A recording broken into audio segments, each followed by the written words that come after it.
Hey guys, tonight we're exploring a story that everyone in history should know. The story is Strange Tudor Habits That Actually Made Sense. You get comfortable. Take a moment, like the video, and subscribe. But only if you genuinely enjoy what I do here. And let me know in the comments where you're tuning in from and what time it is for you. It's always fascinating to see who's joining us from around the world. Now, dim the lights. Maybe turn on a fan for that soft background hum. And let's ease into tonight's journey together. Strange Tudor Habits That Actually Made Sense. Imagine the soft gray light of an English dawn spreading across the countryside. The air feels cool against your skin, and a gentle mist rests over fields where sheep quietly graze. Somewhere in the distance, a rooster announces the beginning of another day, though no one seems to hurry. Life moves with the slow rhythm of the rising sun. You find yourself standing on a narrow dirt path leading toward a small Tudor village where timber-framed cottages lean comfortably beside one another, their white walls crossed with dark oak beams that have already witnessed generations of ordinary lives. As you begin walking, the earth beneath your feet is slightly damp from the night's dew. The scent of wet grass mixes with the faint smell of wood smoke drifting from nearby chimneys. Every cottage has its own quiet story. Not one filled with kings or queens, but with ordinary families whose daily habits might seem unusual today. Yet for them, these customs were sensible responses to the world they knew. The Tudor age was a time of remarkable change. Between the late 15th century and the early 17th century, England transformed through politics, religion, trade, and exploration. While famous names often dominate history books, most people lived simple lives. They worried about harvests, warm clothing, clean water, and keeping illness away from their homes. Their daily routines were shaped not by comfort, but by experience passed carefully from one generation to the next.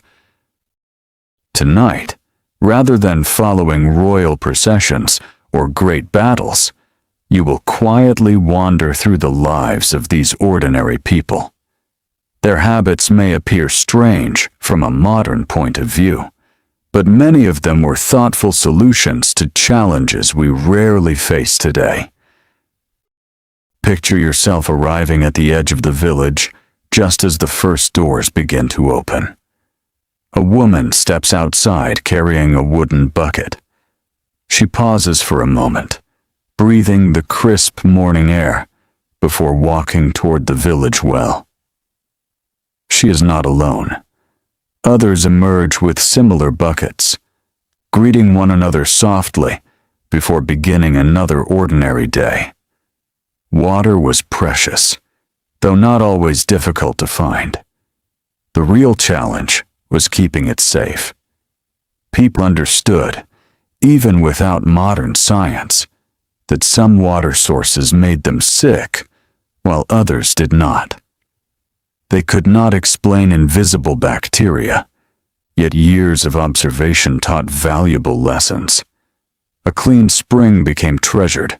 A stagnant pond was approached with caution. This quiet understanding shaped countless Tudor habits. Much of what seems unusual today was built upon careful observation rather than scientific explanation. Families remembered what had worked for their parents and grandparents, preserving practical wisdom through daily routine. As you continue walking, you notice that many windows remain surprisingly small. Sunlight enters each cottage gently rather than flooding the rooms. Glass was expensive, and many homes could not afford large panes. Instead, Windows were designed to keep warmth inside during cold months, while allowing enough daylight for daily tasks. Inside one cottage, a small fire still glows beneath yesterday's ashes. Rather than allowing it to die overnight, the family carefully buried glowing embers beneath layers of ash before going to sleep. By morning, those hidden coals could often be stirred back into life. To a modern visitor, this might seem like an unusual way to manage a fire. Why not simply light another one? The answer becomes clear when you imagine the effort required. Creating fire was not as simple as striking a match. Flint, steel, patience, and dry tinder were all needed. Rain could leave kindling damp. Strong winds could make sparks disappear before catching. Keeping yesterday's fire alive saved valuable time and precious energy. Throughout the Tudor countryside, this simple habit quietly connected one day to the next. Each morning began not with starting from nothing, but with gently awakening yesterday's warmth. Picture yourself stepping closer to the fireplace. You hear soft crackling as someone carefully uncovers glowing embers hidden beneath gray ash. A few pieces of dry wood are placed above them. Gentle breaths encourage tiny flames until the room slowly begins to warm. Even this peaceful morning task carried generations of practical knowledge. Nearby hangs a bundle of herbs drying from the ceiling beams. Lavender, rosemary, sage, thyme, and mint sway gently whenever the door opens. Their pleasant scent fills the room. Today, these herbs might simply decorate a kitchen, but during Tudor times, they served many purposes. Some flavored food, others freshened stale indoor air. Many were believed to protect against sickness. Although not every belief proved accurate, herbs often discouraged insects, masked unpleasant smells, and supported cleanliness in ways people could appreciate through experience. The smell inside the cottage feels earthy, rather than unpleasant. Smoke from the fireplace has darkened the beams overhead after years of quiet use. Fresh bread slowly bakes inside a simple oven, while oatmeal gently simmers nearby. Breakfast remains modest. Large meals often came later, depending on work, wealth, and the season. Bread formed the foundation of daily life for nearly everyone. The kind of bread, however, quietly revealed social differences. Wealthier families usually enjoyed fine white bread made from carefully sifted wheat flour. Poorer households commonly ate darker loaves containing barley, rye, oats, peas, or whatever grain had grown successfully that year. Yet darker bread was not viewed with embarrassment. It simply reflected the realities of farming. Every harvest depended upon weather, healthy soil, and good fortune. As you sit quietly beside the warm fire, you notice nobody wastes even a single crumb. Bread carries enormous value, because every loaf represents months of labor. Fields had to be plowed, seeds planted, weeds removed, harvests gathered, grain dried, flour milled. Only then could bread finally appear upon the table.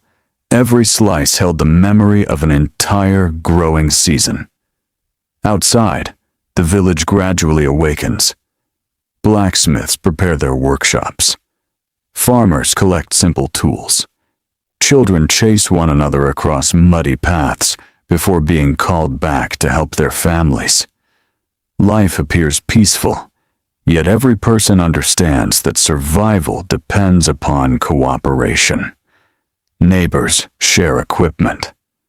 Families exchange labor during harvest. Communities repair fences together after winter storms. These habits are not merely traditions. They are practical systems that strengthen everyone during difficult seasons.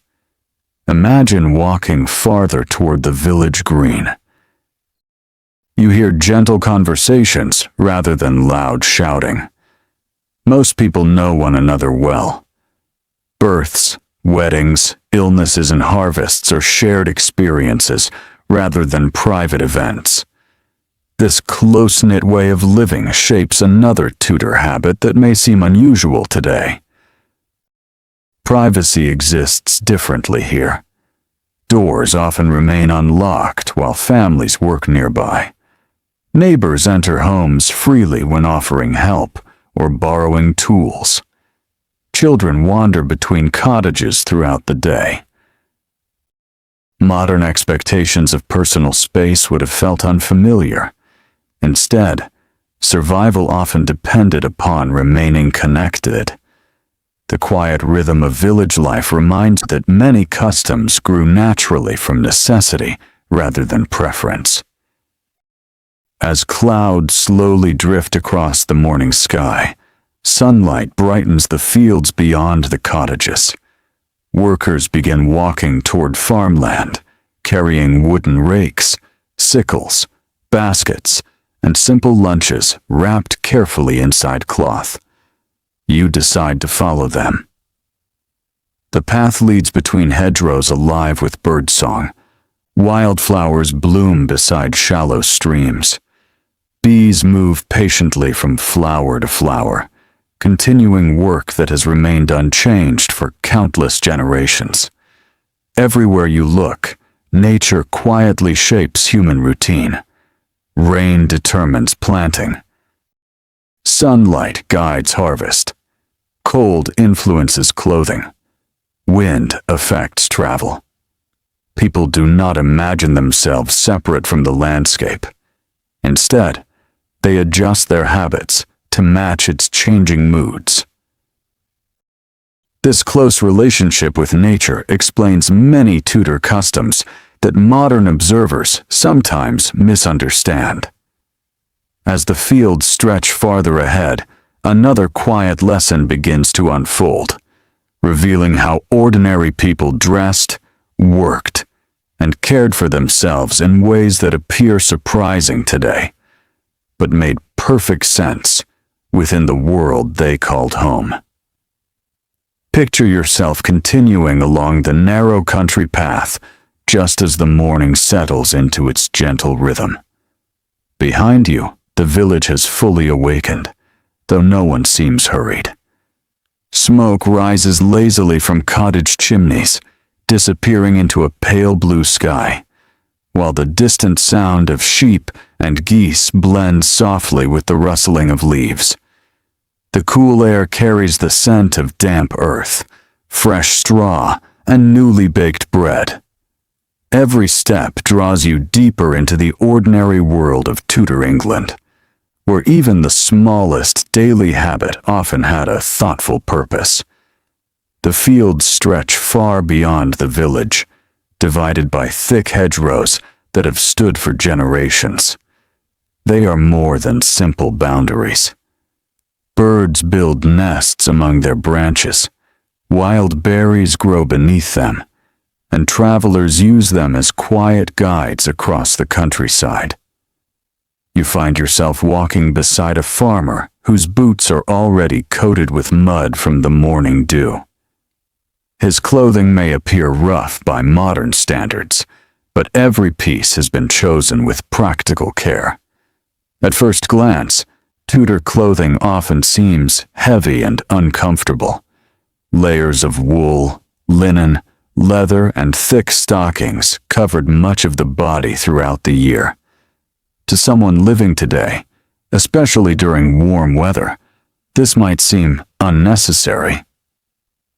Yet the English climate rarely remained predictable for long. A cool breeze could arrive even during summer mornings, while damp evenings often settled over the countryside long before sunset. Imagine wrapping yourself in a linen shirt, that feels surprisingly soft after many washings. Over it rests a woolen garment, carefully mended many times. Each stitch tells a quiet story of patience rather than poverty. Cloth required enormous effort to produce. Sheep had to be raised, wool sheared, cleaned, spun into thread, woven into fabric, dyed when possible, and finally sewn by hand. Every shirt, every hood, every stocking represented weeks or even months of careful work. Because of this, Tudor families rarely threw clothing away. Instead, garments lived remarkably long lives. A father's coat might later become his son's working jacket. When the elbows eventually wore thin, fresh patches were added. Years later, the remaining fabric might become children's clothing. Finally, worn-out pieces found new purpose as cleaning cloths, quilt stuffing, or even bandages. Nothing useful disappeared without first serving many different roles. As you continue walking, you notice that nearly every person's clothing reflects the work they perform. Blacksmiths wear thick leather aprons to shield themselves from sparks.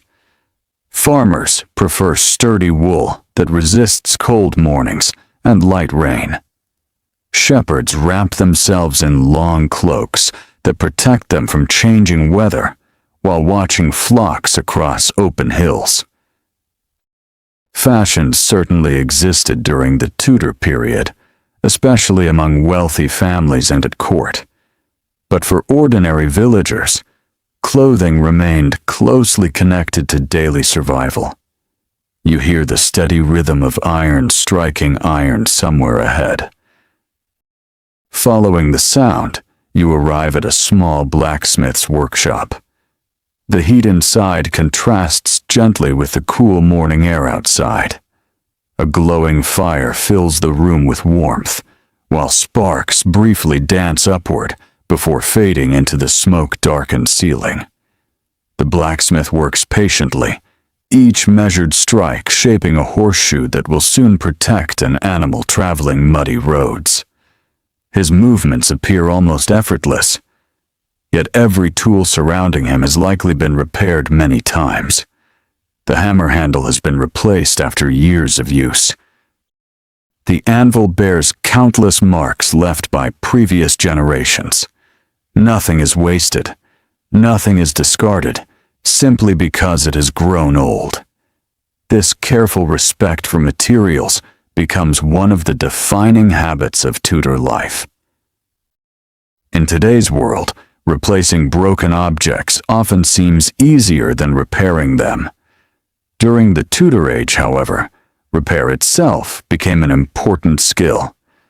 A cracked wooden bowl received careful stitching with thin wooden pegs. A damaged chair found new life with fresh joints. Metal tools returned repeatedly to the blacksmith instead of being abandoned. Even shoes, worn smooth by miles of walking, received new leather soles whenever possible. Picture yourself sitting quietly near the workshop doorway. The smell of charcoal mixes with warm iron and fresh-cut timber, drifting from a nearby carpenter's yard. Gentle conversations pass between neighbors, bringing broken tools for repair. No one appears embarrassed by mended possessions. In fact, careful repair reflects wisdom. Every repaired object means valuable resources have been preserved for another season. Leaving the workshop behind, you wander toward a cluster of women gathered beneath the shade of an old oak tree. Their hands remain constantly busy. One spins wool into thread using a spindle. Another carefully mends stockings. A third teaches a young girl how to sew straight, even stitches. Their conversation flows naturally between work, family, weather, and the coming harvest. For Tudor families, sewing was not considered a special hobby. It formed an ordinary part of daily life. Children often learned basic sewing at surprisingly young ages because everyone would eventually need the skill. Buttons came loose, sleeves tore, aprons wore thin. Blankets needed strengthening before winter. Knowing how to repair cloth meant protecting the family's comfort for years to come. Imagine watching tiny stitches slowly transform a torn garment into something useful again. The work demands patience rather than speed. No machine hums in the background, only quiet voices, singing birds, and the soft pull of thread passing through cloth. Nearby, an elderly woman carefully turns an old linen sheet into narrow strips. At first, this seems unusual. Why cut perfectly good fabric? Soon, the answer becomes clear. The strips will become bandages, stored carefully for future injuries. Nothing is prepared carelessly. Experience has taught the village that accidents happen without warning. A sharp farming tool, a fall from a horse, a kitchen burn. Having clean linen ready can make recovery easier. Although Tudor medicine often lacked modern scientific understanding, many everyday preparations reflected practical observation gathered across generations. You continue your peaceful walk until you reach the edge of a small orchard. Apple trees spread gentle shade across the grass. Some fruit has already fallen naturally to the ground. Children hurry to collect it before insects discover the sweet harvest. Fresh fruit remains valuable. Nothing edible should be wasted. Some apples will be eaten immediately. Others become cider. Still others are carefully dried for winter. Preserving food occupies much of Tudor life because every season brings different challenges. Imagine living without electric refrigeration. Every household must think months ahead.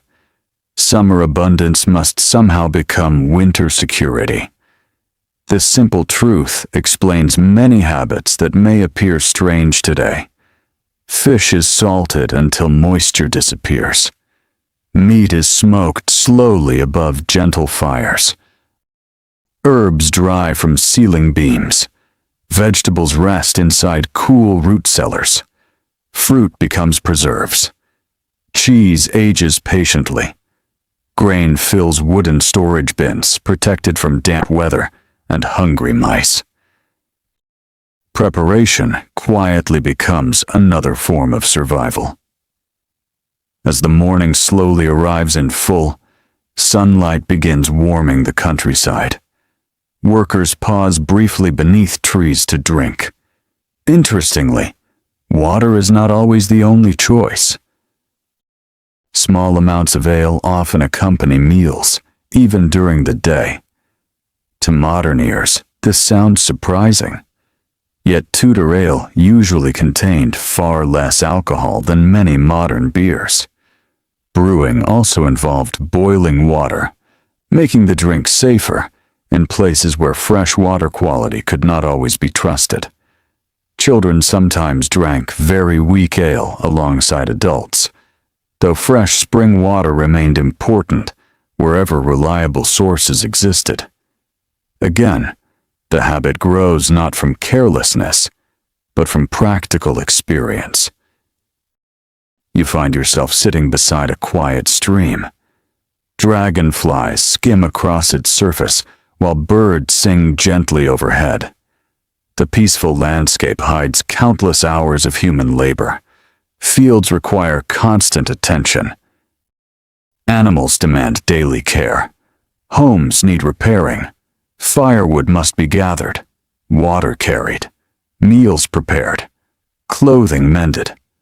Life is busy, yet its pace feels steady rather than rushed. No clocks announce every passing minute. Instead, people measure time by the rising sun, church bells, changing shadows, and familiar daily routines. Morning naturally becomes work. Midday brings a brief pause. Evening slowly gathers families back toward their homes.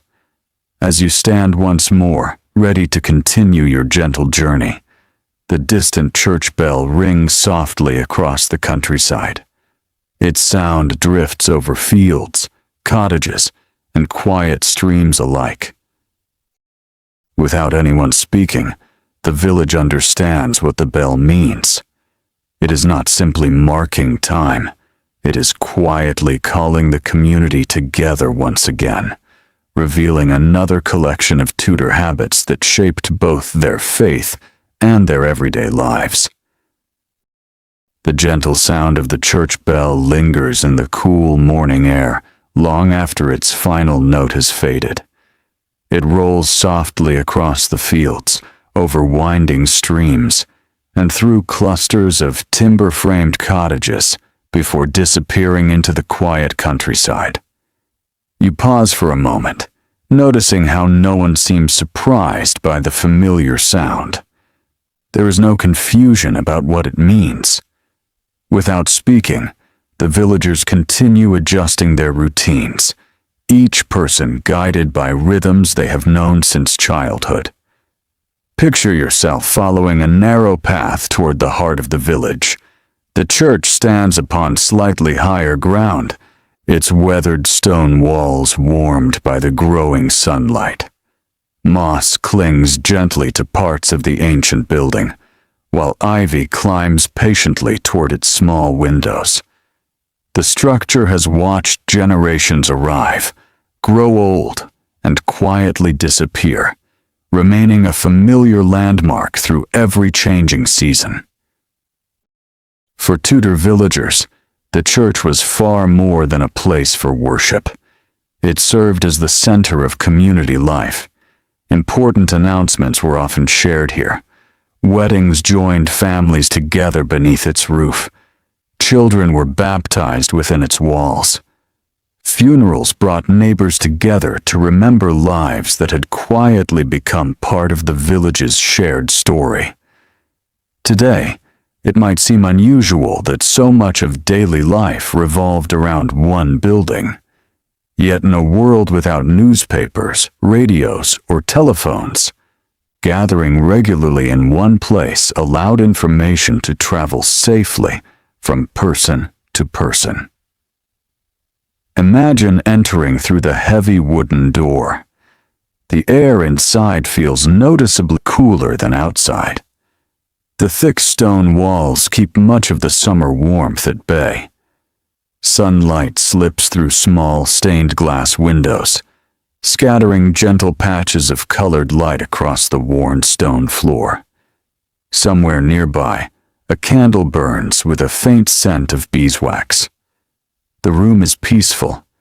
Even those who cannot read find comfort in the carved wood, painted images, and familiar prayers that have become part of everyday life. Stories from the Bible are often explained aloud, allowing everyone to understand them regardless of education. Literacy during the Tudor period varied greatly. Among wealthy families, children often received formal education, learning Latin, writing, mathematics, and classical literature. Some noble women became remarkably well educated for their time. Among ordinary villagers, however, many people learned practical skills instead of reading and writing. This does not mean they lacked knowledge. Far from it. A farmer understood weather patterns with remarkable accuracy. A shepherd recognized the health of every animal in the flock. A herbalist could identify dozens of useful plants growing along nearby paths. A carpenter knew which oak would remain strong for generations and which tree should never become part of a house. Their education came through careful observation and daily experience. As you leave the church, you notice several older villagers sitting quietly beneath a broad yew tree growing beside the churchyard. Children play nearby while adults exchange news about neighboring villages, recent harvests, and changing weather. Information spreads naturally through conversation. There is no rush. Every story travels from one familiar face to another. You find yourself listening as an elderly man explains the coming seasons to a young boy. He points toward the sky, watching the slow movement of clouds. He speaks about winds arriving from the west, about birds nesting earlier than usual, about leaves changing color. None of these observations comes from books. Instead, they come from decades of quietly watching nature. This habit of observing the natural world shaped countless Tudor decisions. When should seeds be planted? Would winter arrive early? Should extra firewood be gathered? Would sheep require thicker shelter? Experience often answered questions long before written science could explain them. Picture yourself walking beyond the churchyard toward a small garden surrounded by woven willow fencing. The plants growing inside seem carefully arranged rather than decorative. There are onions, leeks, beans, cabbages, parsley, sage, rosemary, calendula. Each serves a purpose. Kitchen gardens supplied much of a family's daily food, while also providing herbs believed to ease common illnesses. Modern medicine had not yet discovered bacteria or viruses, but Tudor families relied heavily upon generations of practical observation. Warm herbal infusions soothed sore throats. Honey eased coughing. Certain leaves were placed upon small cuts to protect wounds. Some treatments genuinely offered comfort. Others reflected beliefs that later proved inaccurate. Still, people acted with the best understanding available to them. Imagine kneeling beside the garden. You gently rub a rosemary leaf between your fingers. Its fresh scent fills the air immediately.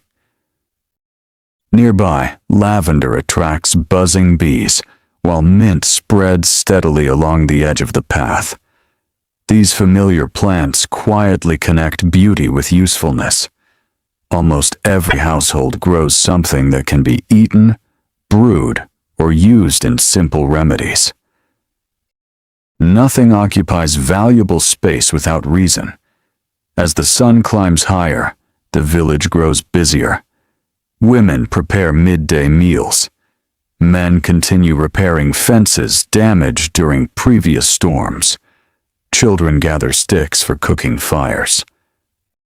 Even the youngest members of the community contribute according to their abilities. Work begins early, not because anyone enjoys endless labor, but because daylight itself remains precious. Without electric lighting, nearly every important task depends upon the sun. Imagine trying to weave cloth by candlelight, or harvest grain after sunset, or repair a wagon wheel in darkness. The limitations of natural light quietly shape the entire rhythm of Tudor life. People rise early because morning offers the best opportunity to complete necessary work. As evening approaches, activities naturally slow. This simple pattern has existed for thousands of years. Nearby, a woman carefully sweeps the packed earth floor inside her cottage.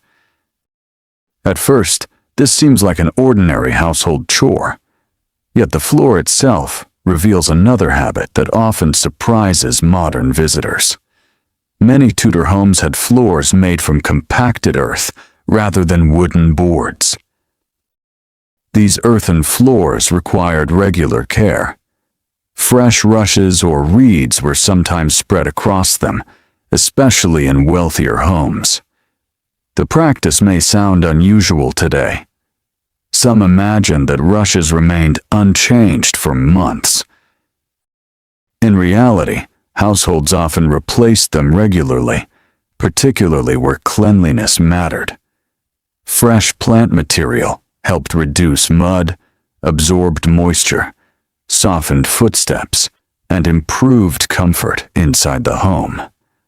Combined with fragrant herbs such as lavender or sweet woodruff, rooms often smelled more pleasant than many people might expect. You find yourself noticing how quiet the cottage becomes as fresh rushes are laid across the floor. Each step sounds softer. The room feels warmer. Even the simple act of walking changes. Outside, once again, you pass a stable where a young boy gently brushes a horse after returning from nearby fields. Animals occupy an important place in Tudor life.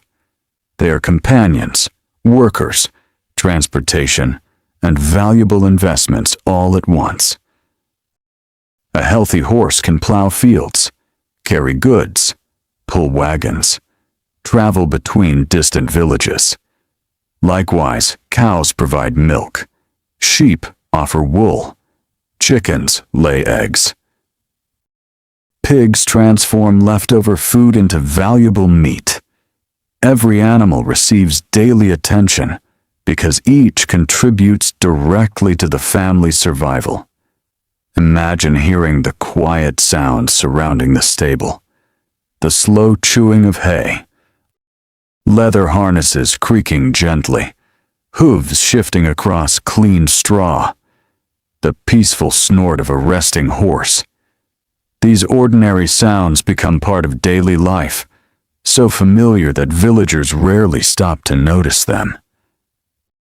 As the afternoon slowly unfolds, sunlight begins casting longer shadows across the fields. Workers pause briefly beneath large oak trees to share simple meals carried from home. Bread remains central, perhaps a piece of cheese. A few onions, cold meat if the family has been fortunate, sometimes apples or dried fruit. The meal appears modest, yet it provides enough energy to continue working through the afternoon. No one expects endless variety. Seasonal food teaches patience. People eat what the land offers when it becomes available. Spring brings fresh greens. Summer offers berries and herbs. Autumn fills barns with grain and orchards with apples. Winter asks everyone to depend upon careful preparation. This steady cycle shapes both the body and the mind. As you quietly watch families returning to their work, you begin to understand that many Tudor habits were never designed to seem unusual. They simply reflected generations of thoughtful adaptation to the land, the weather, and the limits of the time. And as the warm afternoon gradually softens toward evening, another chapter of everyday life begins to unfold. One centered around the comforting rituals of preparing the day's final meal, gathering around the hearth, and sharing stories whose gentle echoes would carry from one generation to the next. As the afternoon slowly begins to soften, the bright light over the fields becomes warmer, casting long golden shadows across narrow footpaths and gently swaying grasses. A cool breeze arrives from the west, carrying with it the scent of fresh hay, distant wood smoke, and the faint sweetness of ripening apples.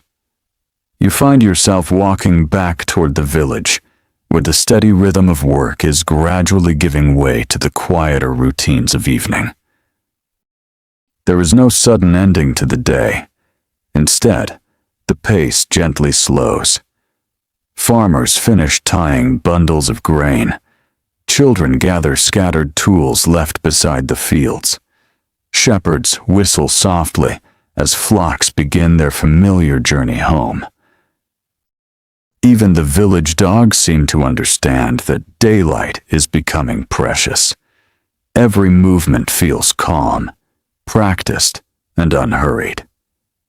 Imagine stepping onto the main path just as families begin returning to their cottages. Boots carry traces of damp earth. Aprons hold freshly picked vegetables.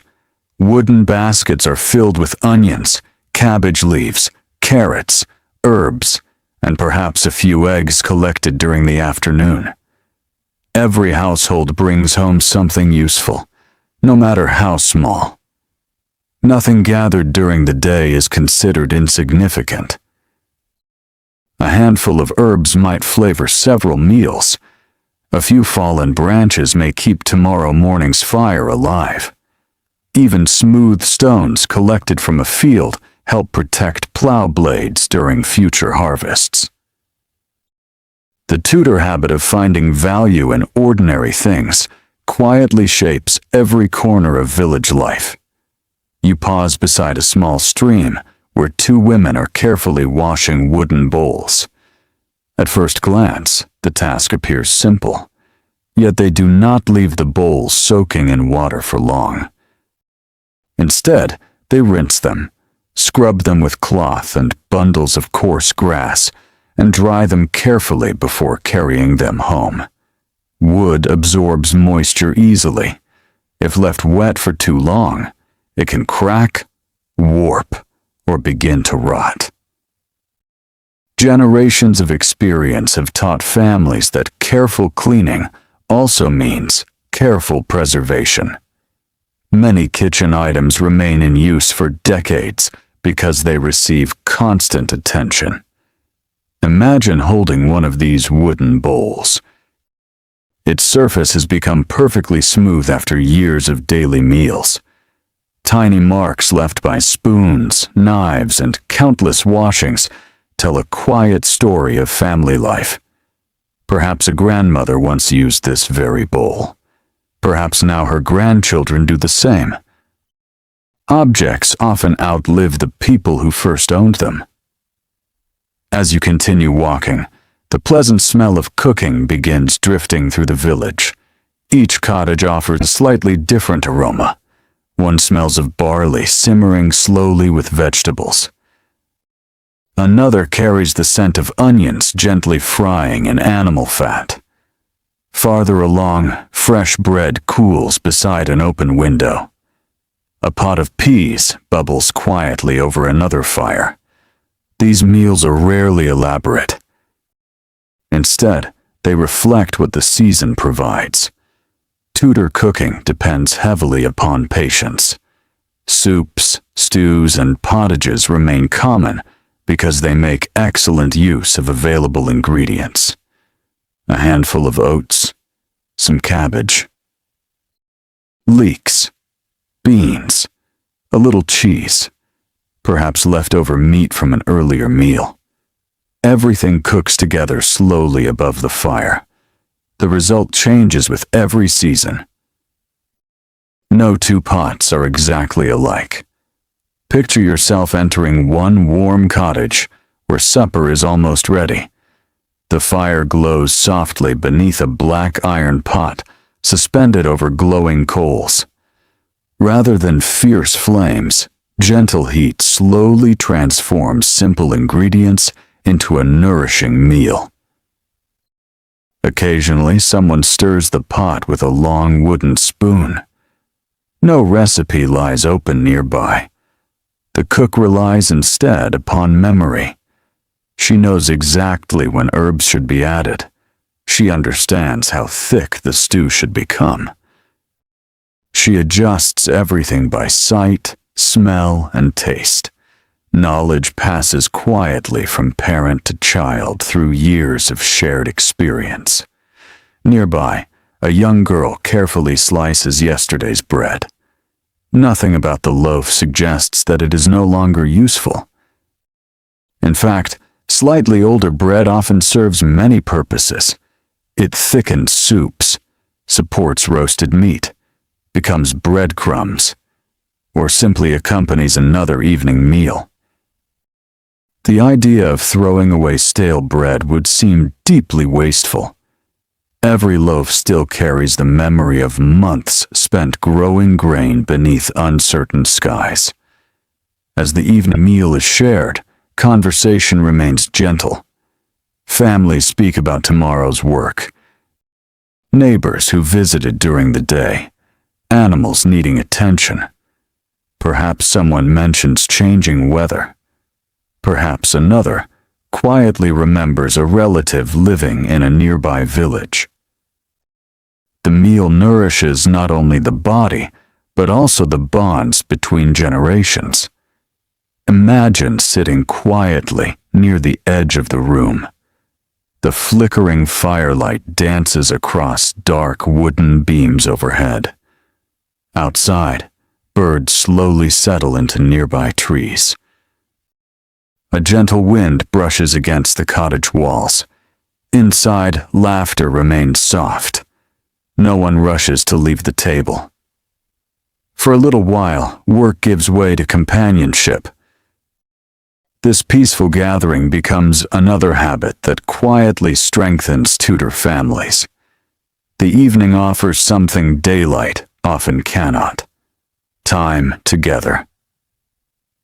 As the meal comes to an end, another familiar routine begins. The table is cleared. Wooden bowls are cleaned. Remaining food is carefully stored. Nothing edible remains exposed longer than necessary. Food preservation continues even after supper has finished. Imagine a small piece of cheese wrapped carefully inside cloth. A pot covered with linen. Herbs hung high above curious mice. Every household develops simple methods to protect tomorrow's meals. Without refrigerators, thoughtful storage becomes essential. Nearby, an elderly woman scatters fresh straw beneath a chicken coop. The birds settle quietly for the night. She checks each latch twice before returning indoors. Foxes, weasels, and other nighttime visitors remain constant concerns. These small evening inspections become daily habits, not because danger is guaranteed, but because prevention is easier than loss. You notice similar routines throughout the village. Stable doors are secured. Firewood is stacked beneath shelter. Water buckets are filled before darkness arrives. Lanterns are prepared. Each task takes only moments. Together, they ensure tomorrow begins smoothly. As the sky slowly deepens into shades of amber and violet, children gather close to older relatives. Without printed storybooks in every home, stories travel by memory. Some speak of familiar saints. Others recall ancient legends passed down through generations. Many simply describe the lives of grandparents and great-grandparents, whose quiet wisdom continues shaping the family. These evenings preserve history long before it appears inside books. Imagine listening beside the fire. The storyteller speaks calmly. No dramatic performance, only gentle words flowing naturally between pauses. Outside, crickets begin their nightly song. The fire crackles softly. Someone slowly spins wool while listening. Another quietly repairs a leather glove. Even relaxation often includes useful work. Hands remain busy while minds find rest. This balance between labor and peaceful conversation defines much of Tudor evening life. There is satisfaction in completing small tasks before sleep. A torn sleeve repaired tonight means less work tomorrow. Fresh herbs bundled now will dry properly. Shoes cleaned this evening will last another season. Nothing feels hurried. everything finds its proper time. As the room grows darker, candles are used carefully. Unlike modern electric lights, candles require valuable wax or tallow. Every flame carries a cost. Families therefore learn to appreciate darkness rather than resist it. When enough light has served its purpose, candles are gently extinguished. The fire becomes the room's remaining source of warmth and glow. You find yourself watching the orange embers shifting quietly beneath gray ash. Soon, they too will be covered carefully, preserving hidden warmth until morning. The same habit you witnessed at dawn quietly returns once more. Yesterday's fire welcomed today. Today's fire now prepares for tomorrow. The cycle continues without interruption. Outside, stars slowly appear above the sleeping countryside. The village grows peaceful. Only an occasional owl calls from distant woods. A horse shifts gently inside its stable. The breeze carries the scent of cooling earth after a long day's work. As the first families begin preparing for bed, another collection of curious Tudor habits quietly reveals itself. How people approached sleep, warmth, nighttime safety, and the comforting rituals that helped them rest before another sunrise awaited beyond the darkness. Imagine stepping quietly outside, just as the last traces of daylight disappear beyond the rolling hills. The sky has become a deep shade of blue, slowly giving way to a blanket of stars. There are no glowing streets, no distant hum of engines, and no electric lights stretching toward the horizon. Instead, the countryside settles into a peaceful silence, broken only by the occasional hoot of an owl, the chirping of crickets hidden among the grass, and the gentle rustle of leaves stirred by the evening breeze. You find yourself standing for a moment, allowing your eyes to adjust to the darkness. It is surprising how much becomes visible once the bright daylight has faded.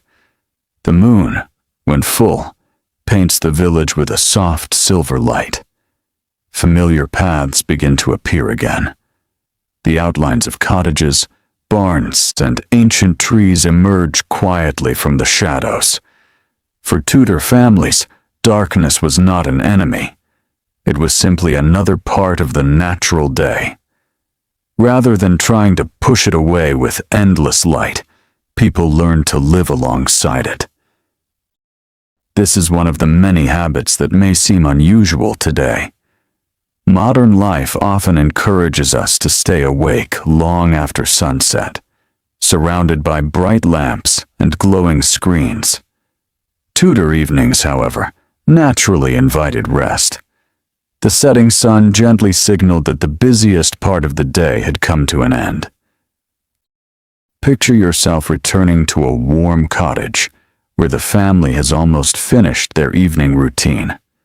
The wooden door is carefully secured, not because danger is expected every night, but because caution has become a sensible habit.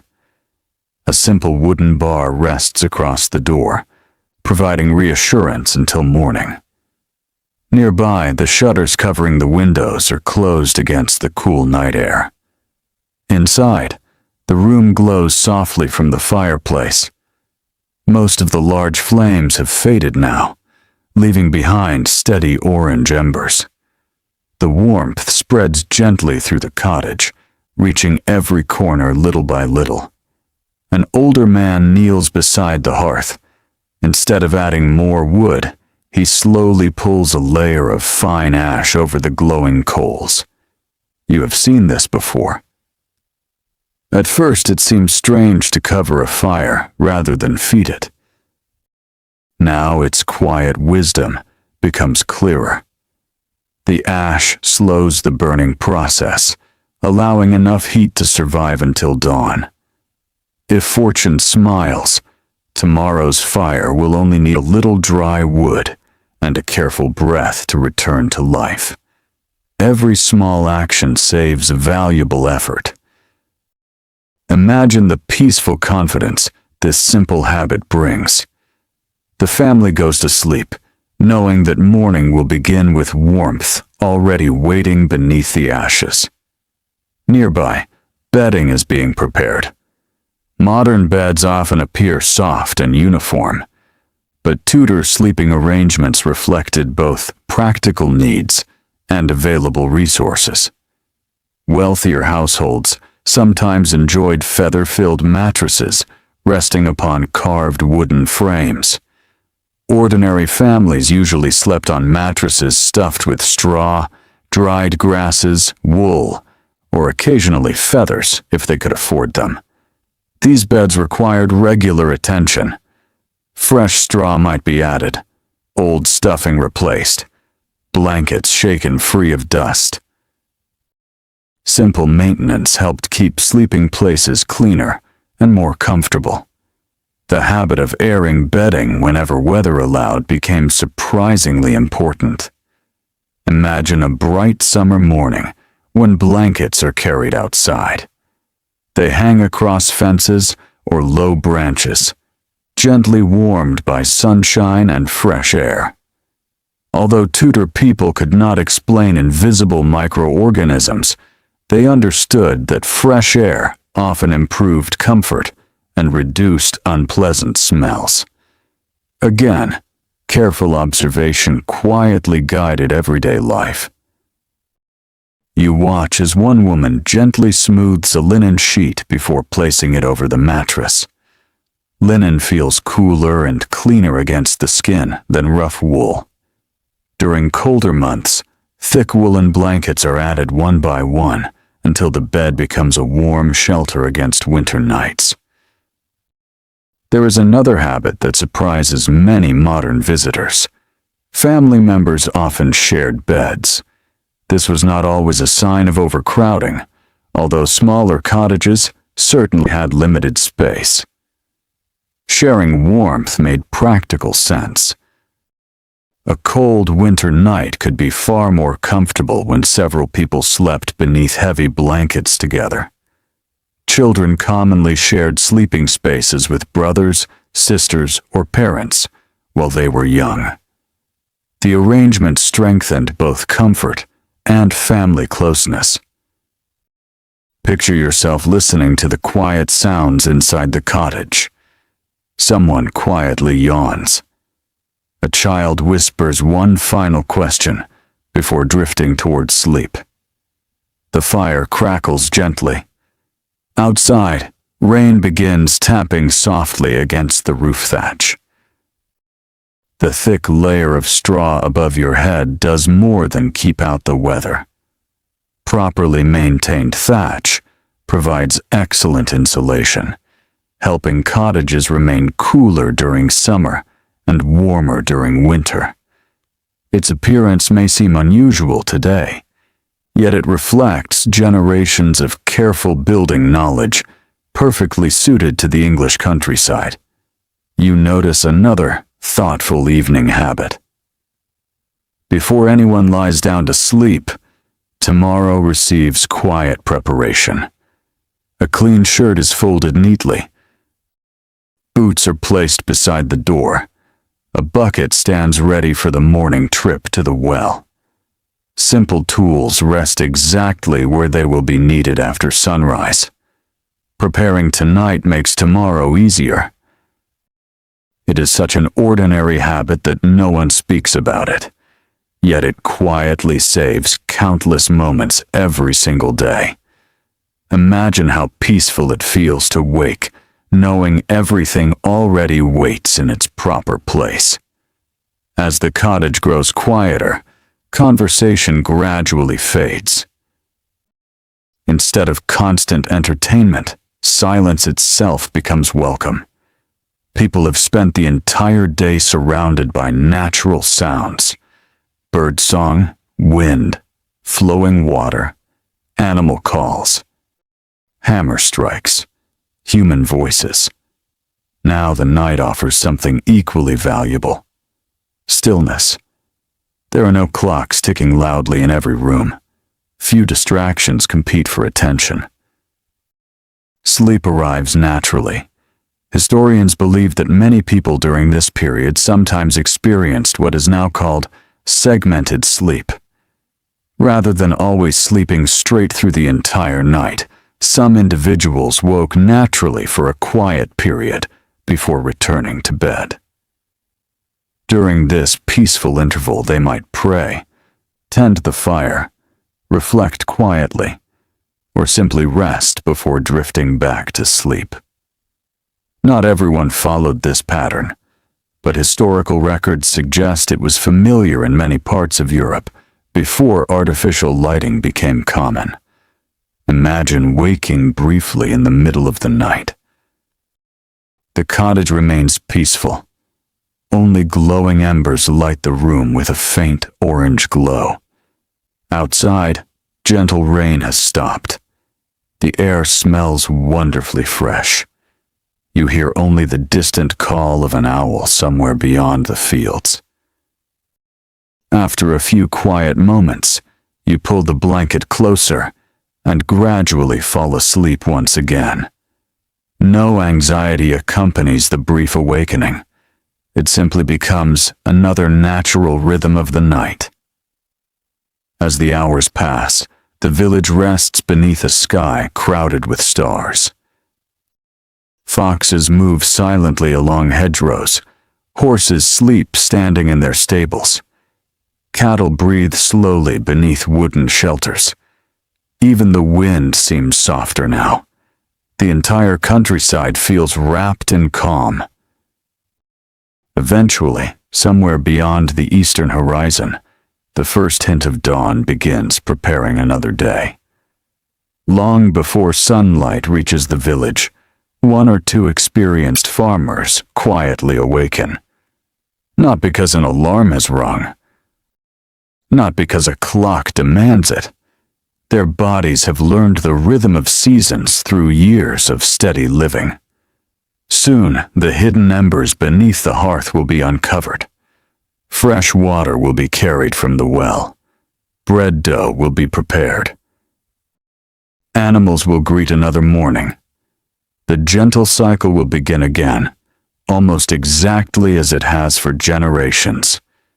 And with the coming dawn, your peaceful journey through Tudor England will continue into another fascinating collection of everyday habits, exploring how cleanliness, bathing, and personal care often looked very different from modern expectations, yet frequently followed practical reasoning that made perfect sense in their own time.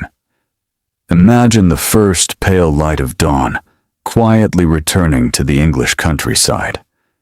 The stars fade one by one as a cool silver mist settles over the fields. Tiny drops of dew cling to every blade of grass, sparkling softly whenever the rising sun catches them. The village is still peaceful, though somewhere in the distance a rooster calls, followed by the quiet lowing of cattle waiting to be fed. You find yourself awake before most of the cottages have opened their doors. The air feels wonderfully fresh after the long night. A gentle breeze carries the scent of damp earth, wildflowers, and the faint smoke of yesterday's fires, waiting patiently beneath their blankets of ash. Soon, one cottage door creaks open. An elderly woman steps outside carrying a wooden pail. She pauses for a moment, taking a deep breath before walking toward the village well. She is not in a hurry. Morning has its own familiar rhythm, one repeated so often that every movement seems almost effortless. As you quietly follow her, another of Tudor England's most misunderstood habits begins to reveal itself. Today, people often imagine that everyone during the Tudor period rarely washed themselves. It is a belief repeated so frequently that it almost feels like common knowledge. The truth, however, is far more gentle and far more interesting. Cleanliness mattered. The methods simply looked different from those we know today.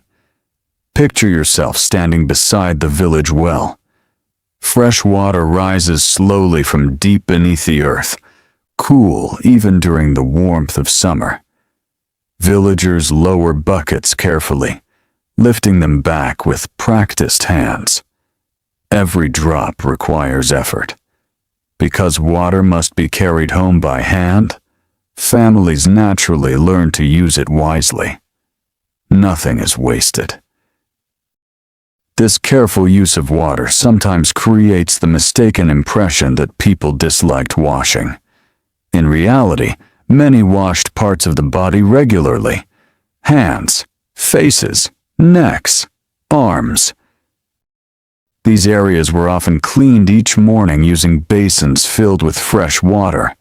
Linen cloths helped remove dust gathered during the previous day's work. The practice was practical, comfortable, and refreshing. Imagine splashing cool spring water across your face as the sun begins climbing above the rooftops. The water feels crisp against your skin. Nearby, birds sing from hedgerows, while the village slowly awakens around you. Even without modern plumbing, this simple morning routine offers a pleasant beginning to the day. Inside the cottages, fresh linen plays an important role in personal cleanliness. During the Tudor period, many people believed that clean linen helped draw sweat and dirt away from the body. Although they did not understand germs as modern science does, regularly changing undergarments was widely valued whenever possible.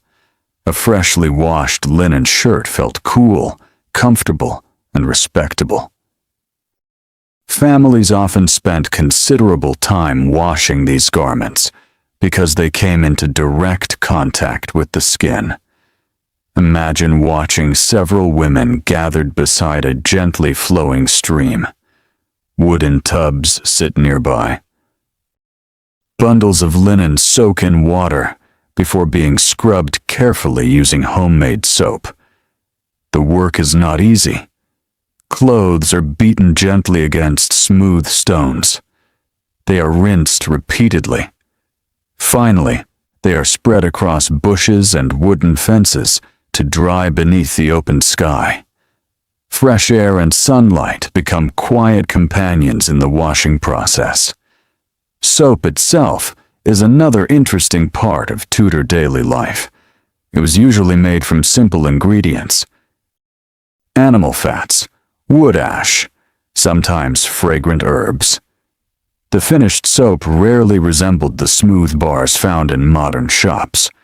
Instead, it served as a practical household necessity, created through knowledge passed between generations.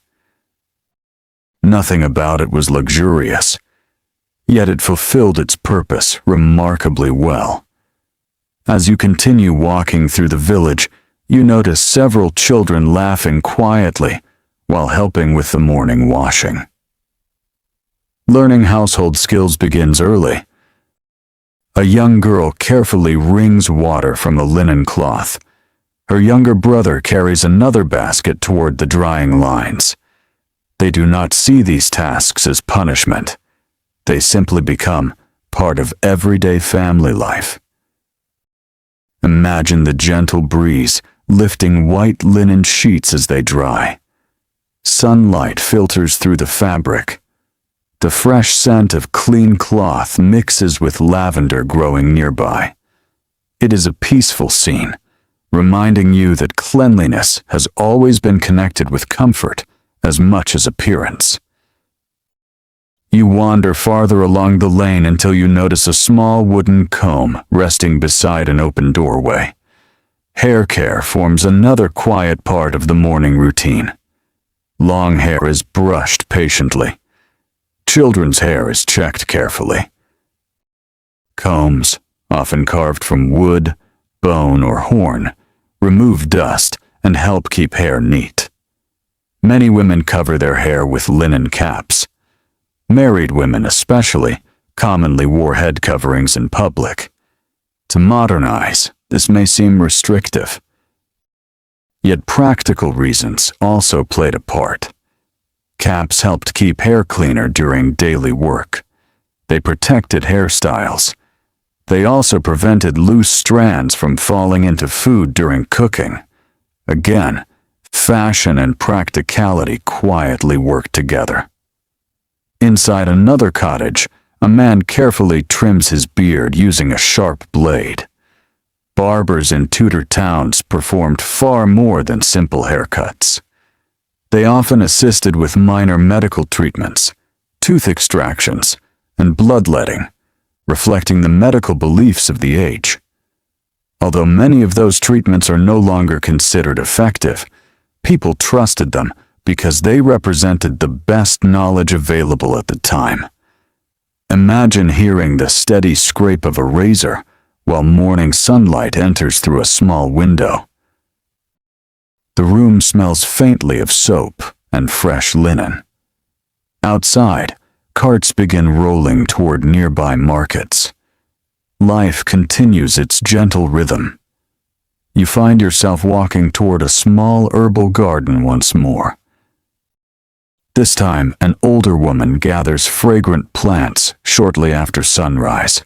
Mint, rosemary, sage, chamomile, lavender. Some herbs will flavor meals. Others will scent linens stored inside wooden chests. A few are added to warm water used for washing. The pleasant fragrances help freshen both clothing and living spaces. In wealthier homes, dried flowers might even be scattered lightly across rooms during special occasions. The goal is not merely decoration. Pleasant surroundings contribute to comfort and hospitality. As the morning slowly arrives in full, sunlight brightens every corner of the village. Children chase chickens across the yard before being called back to their chores. Geese waddle noisily toward the pond.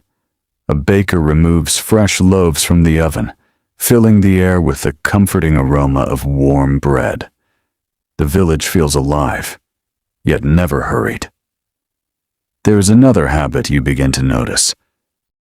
People often sweep doorsteps, floors, workshops, barns. Clean surroundings make daily work easier. Dust is removed. Food scraps are cleared away. Animal bedding is replaced when needed. Even without modern sanitation systems, regular cleaning remains an important part of ordinary life. Experience has shown that tidy homes usually feel healthier and more pleasant. Imagine sitting quietly beneath an old apple tree while watching the village continue its morning routine. Everything around you reflects careful attention rather than extravagance. Simple routines, simple tools, simple wisdom. The habits themselves may appear unusual through modern eyes, yet almost everyone grows naturally from observation, necessity, and generations of lived experience. As the sun climbs higher and the village prepares for another busy day, your peaceful journey is about to lead beyond the cottages and fields toward the lively market towns, where merchants, craftsmen, travelers, and curious inventions reveal even more Tudor customs that seem strange today, but made perfect sense to the people who lived among them. Imagine the morning sun climbing a little higher into the clear English sky. The last traces of mist have disappeared from the fields, leaving tiny drops of dew sparkling on the grass before they quietly fade into the warmth of the day. Behind you, the peaceful village continues its familiar routine. Smoke rises gently from cottage chimneys. Sheep wander lazily across nearby pastures, and the distant ringing of a blacksmith's hammer blends softly with birdsong. Today, however, Your journey leads beyond the quiet lanes of the village. A narrow road stretches toward a nearby market town, winding through gentle hills, patches of woodland, and broad fields where barley and wheat sway with every passing breeze. The road is well traveled, though hardly crowded. Farmers guide small carts pulled by sturdy horses. Merchants walk beside pack animals carrying carefully wrapped goods. A few travelers continue on foot, greeting one another with polite nods before following their separate paths. You find yourself joining them. Walking was one of the most ordinary parts of Tudor life. For many people, a journey of several miles was simply another day's routine. Without trains or motor cars, the landscape itself encouraged patience. Roads were not always smooth. Rain often turned them muddy. In winter, frozen ground became uneven beneath every step. Still, people accepted these conditions with quiet determination. The journey itself became part of everyday life. Imagine hearing the slow creak of wooden wagon wheels. Leather harnesses gently stretch as horses pull their loads uphill. Birds sing from thick hedgerows where wild roses bloom during the warmer months. The scent of crushed grass rises beneath your boots. Nothing feels hurried. Travel unfolds at the steady pace of people, animals, and changing weather. As the road bends around a grove of ancient oak trees, another traveler joins your path. He carries a sturdy walking staff, polished smooth through years of use. Attached to his belt hangs a small leather pouch containing bread, cheese, and perhaps a little dried fruit. Everything he carries serves a purpose. The Tudors rarely traveled with unnecessary possessions. Each added weight made every mile more difficult. This careful habit reflected practical experience rather than strict discipline. Soon, the rooftops of the market town begin to appear beyond the hills.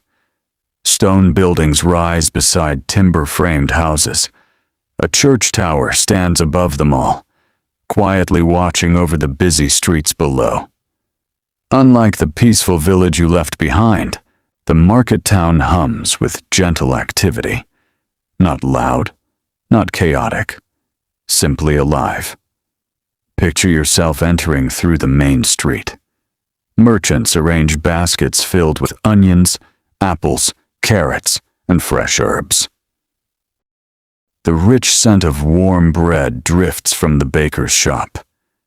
Nearby, a cooper shapes wooden barrels with careful strikes of his hammer.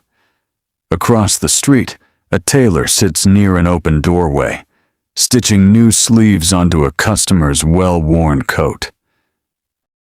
The town feels like many small worlds, quietly working together.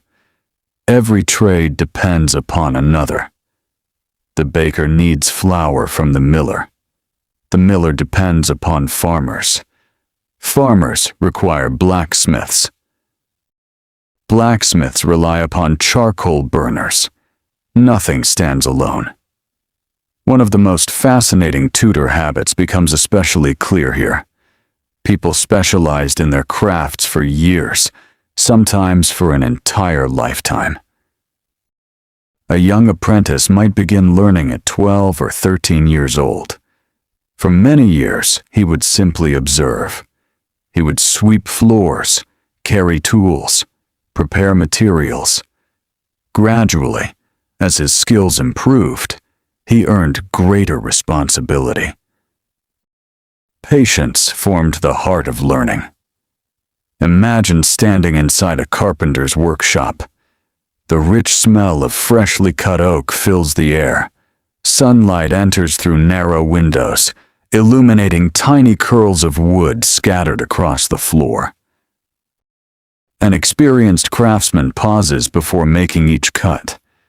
He measures carefully, looks again. Only then does he guide the blade through the timber. Wood cannot easily be replaced. Mistakes carry real cost. Slow work often becomes better work.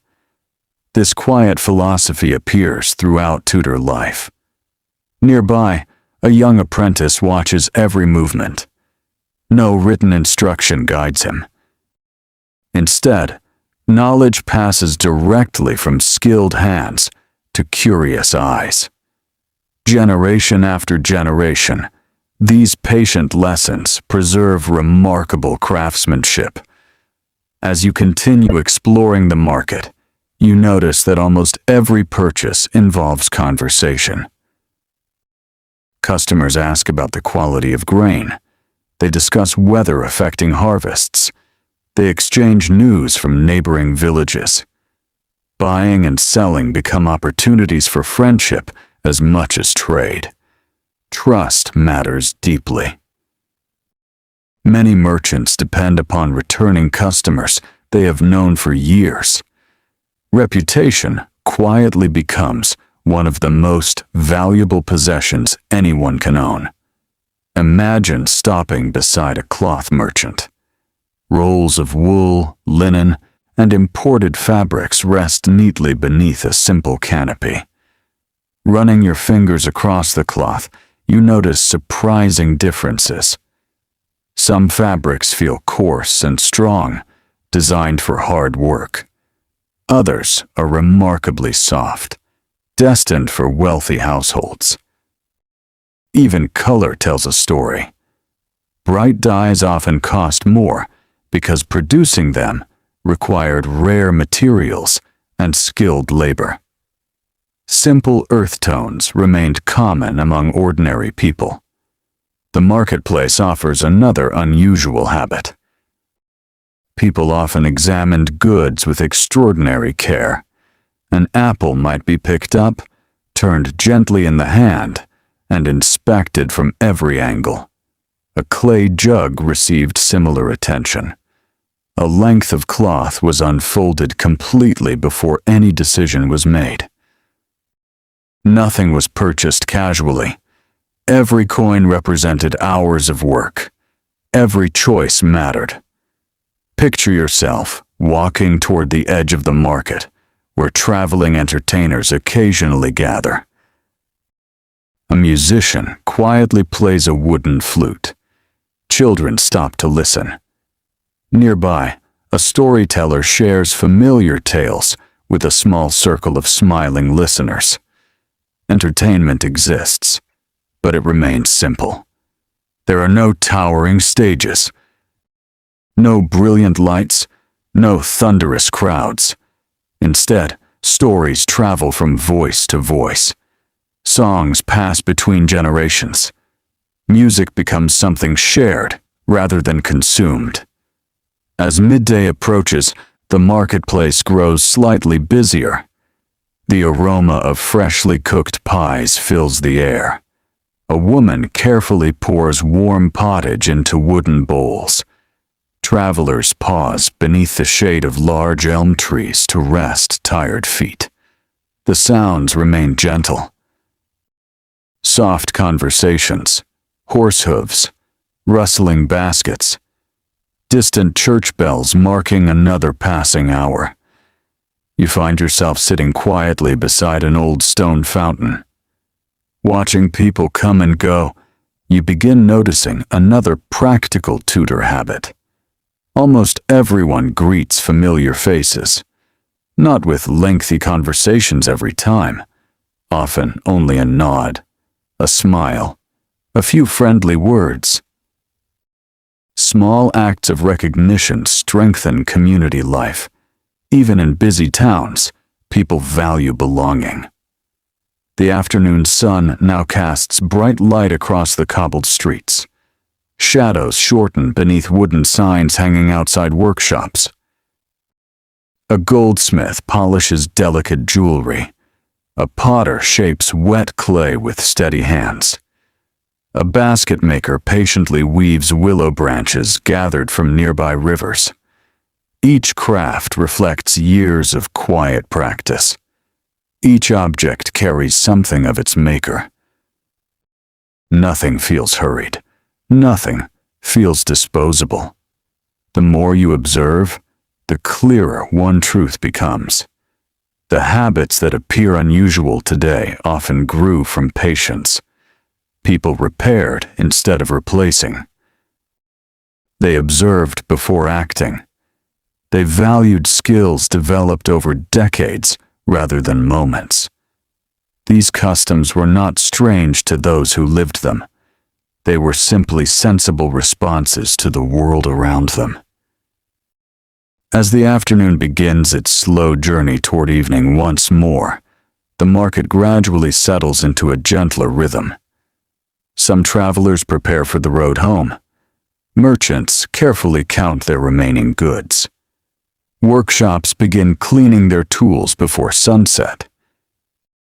And your quiet journey is about to lead beyond the bustling marketplace into another peaceful corner of Tudor life, where gardens, orchards, bees, and the changing seasons reveal how closely everyday habits remained connected to the natural world that surrounded them.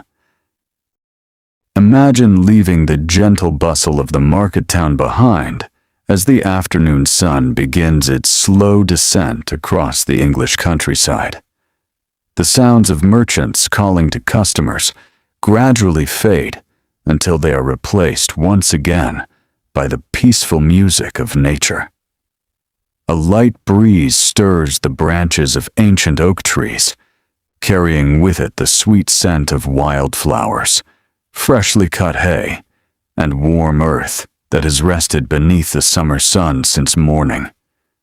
You find yourself following a quiet footpath bordered by thick hedgerows alive with birds. Sparrows dart from branch to branch, while a robin pauses on a weathered fence post before disappearing into the nearby orchard. Butterflies drift lazily over patches of clover, and somewhere beyond the fields, the gentle hum of countless bees rises like a soft melody. The further you walk, the more clearly you begin to understand that Tudor people did not simply live upon the land. They lived with it. Every season shaped their habits. Every changing wind carried meaning. Every flowering tree quietly announced another chapter of the year. Picture yourself arriving beside a small orchard filled with apple and pear trees, whose branches bend gently beneath the weight of ripening fruit. Sunlight filters through green leaves, creating moving patterns upon the grass below. A few children quietly gather wind-fallen apples into woven baskets, carefully setting aside any bruised fruit for cider or cooking. Nothing is ignored. Nothing useful is wasted. Even the smallest apple has a purpose. Some will become pies. Others will be dried for winter. Some will be pressed into cider. Those no longer suitable for people may still feed pigs or other animals. This careful habit of using every available resource appears again and again throughout Tudor life. Imagine kneeling beneath one of the oldest trees. Its rough bark bears the marks of many decades. Perhaps it was planted by someone whose grandchildren now harvest its fruit. Trees were long companions. A single orchard often served several generations of one family. Planting a fruit tree required patience because the person placing the young sapling into the ground might never enjoy its greatest harvests. Instead, the gift belonged to future generations. It was a quiet act of hope. Nearby, a beekeeper carefully approaches several woven straw hives. The bees move steadily in and out, entirely focused upon their own quiet work. Their gentle humming fills the warm afternoon air. Honey was one of the most valuable sweeteners available during much of the Tudor period. Refined sugar existed, but it remained expensive and was beyond the reach of many ordinary households. Honey therefore held an important place in daily life. It sweetened food. It preserved fruit. It flavored drinks. Sometimes it even appeared in simple home remedies. The beekeeper moved slowly. There was no sudden movement, no loud sound. Years of experience have taught him that calm behavior often keeps the bees equally calm. Imagine watching him pause beneath the sunlight. The scent of wildflowers lingers around the hives. The bees continue their endless journey from blossom to blossom, entirely unaware that their careful work helps both people and the surrounding countryside. The relationship feels peaceful. Neither side takes more than necessary. You continue along the path until you reach a kitchen garden, standing beside another timber-framed cottage. Unlike modern ornamental gardens, nearly every plant here serves a practical purpose. Beans climb simple wooden poles. Cabbages grow in neat rows. Leeks stretch toward the afternoon light. Parsley fills one corner beside fragrant thyme and sage. A few bright marigolds bloom near the entrance. Their cheerful flowers are beautiful, but they are also believed to help protect nearby plants from insects. Whether every belief proves entirely correct matters less than the thoughtful observation behind it. Generations have watched nature closely. They have learned through experience. Some lessons become tradition. Others become quiet experiments repeated year after year. Imagine reaching down to gently brush your fingers across a rosemary bush. Its fresh fragrance fills the warm air instantly. Nearby, mint spreads steadily along the garden's edge. Lavender sways gently beneath visiting bees. These familiar herbs bring comfort not only through their usefulness, but through their scent. Many Tudor homes smelled pleasantly of herbs drying from ceiling beams or stored carefully inside wooden chests. They freshened rooms, perfumed linens, flavored meals. Sometimes they simply made long winter evenings feel a little brighter. As the afternoon slowly begins to cool, you notice several villagers gathering bundles of herbs together. The plants are tied with thin strips of linen before being hung upside down beneath sheltered roofs. Drying herbs becomes another quiet habit, preparing the household for colder months ahead. Summer is never taken for granted. Every warm day offers another opportunity to prepare for winter. Imagine living without supermarkets or refrigerated storage. The coming winter depends almost entirely upon the work completed during spring, summer, and autumn. Every dried herb, every stored onion, every barrel of grain, every smoked piece of meat quietly represents security. Preparation itself becomes a comforting habit. Far beyond the gardens, fields of wheat ripple beneath the afternoon breeze, like gentle waves upon a golden sea. Harvest time remains one of the busiest seasons of the year. Entire families often work together gathering grain before changing weather can damage the crop. Neighbors frequently help one another because everyone understands how quickly rain may undo months of careful labor. This shared work strengthens the village in ways that extend far beyond farming itself. Imagine standing at the edge of one freshly harvested field. Bundles of wheat lean neatly together, waiting to be carried home. The air smells wonderfully warm. Dry straw rustles beneath your feet. Larks sing somewhere high above, almost hidden against the bright blue sky.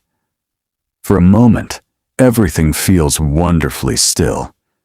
Yet beneath this peaceful surface lies the quiet reward of countless hours of patient work. Nearby, an elderly farmer bends down to gather a few loose ears of grain left behind after the harvest. Nothing should remain if it can still provide food. Careful gathering continues until evening. Even scattered stalks deserve attention. This habit reflects not fear, but gratitude. Every grain has required months of sunshine, rainfall, healthy soil, and human effort. Waste would have seemed deeply unwise. As you continue walking, the landscape begins changing once more. The warm light softens into shades of amber. Long shadows stretch across meadows where cattle graze peacefully. Swallows glide effortlessly through the cooling air, catching insects before nightfall. The entire countryside seems to breathe more slowly. You find yourself sitting beside a gentle stream, flowing quietly beneath an old stone bridge. The water reflects the changing sky, while willow branches dip softly into the current. It is here, surrounded by the peaceful sounds of nature, that another truth quietly settles into your thoughts. Many Tudor habits were never strange to the people who practiced them. They grew naturally from careful observation of the land. The seasons became their calendar. The weather became their teacher. The fields became their pantry. The forests became their workshop. Nature quietly shaped nearly every decision they made. As the golden afternoon slowly prepares to welcome evening, once again, your gentle journey will soon lead into another peaceful chapter, one where celebrations, feast days, music, dancing, and quiet moments of community reveal that even in lives filled with hard work, the Tudors always found meaningful ways to pause, gather together, and simply enjoy the passing of time. Imagine remaining beside the quiet stream for a little longer as the afternoon gently gives way to evening. The water flows steadily beneath the old stone bridge, carrying tiny leaves and drifting petals toward places unseen. The golden light has become softer now, wrapping the countryside in warm shades of amber and bronze. Somewhere nearby, a blackbird begins its evening song, while swallows make their final graceful circles across the sky before returning to their nests. You rise slowly and continue along the familiar path. The village is waiting once again. Smoke curls peacefully from cottage chimneys, carrying the comforting scent of burning oak and beech. Children, who only hours earlier had been helping in gardens and fields, now laugh together as they chase one another across the village green.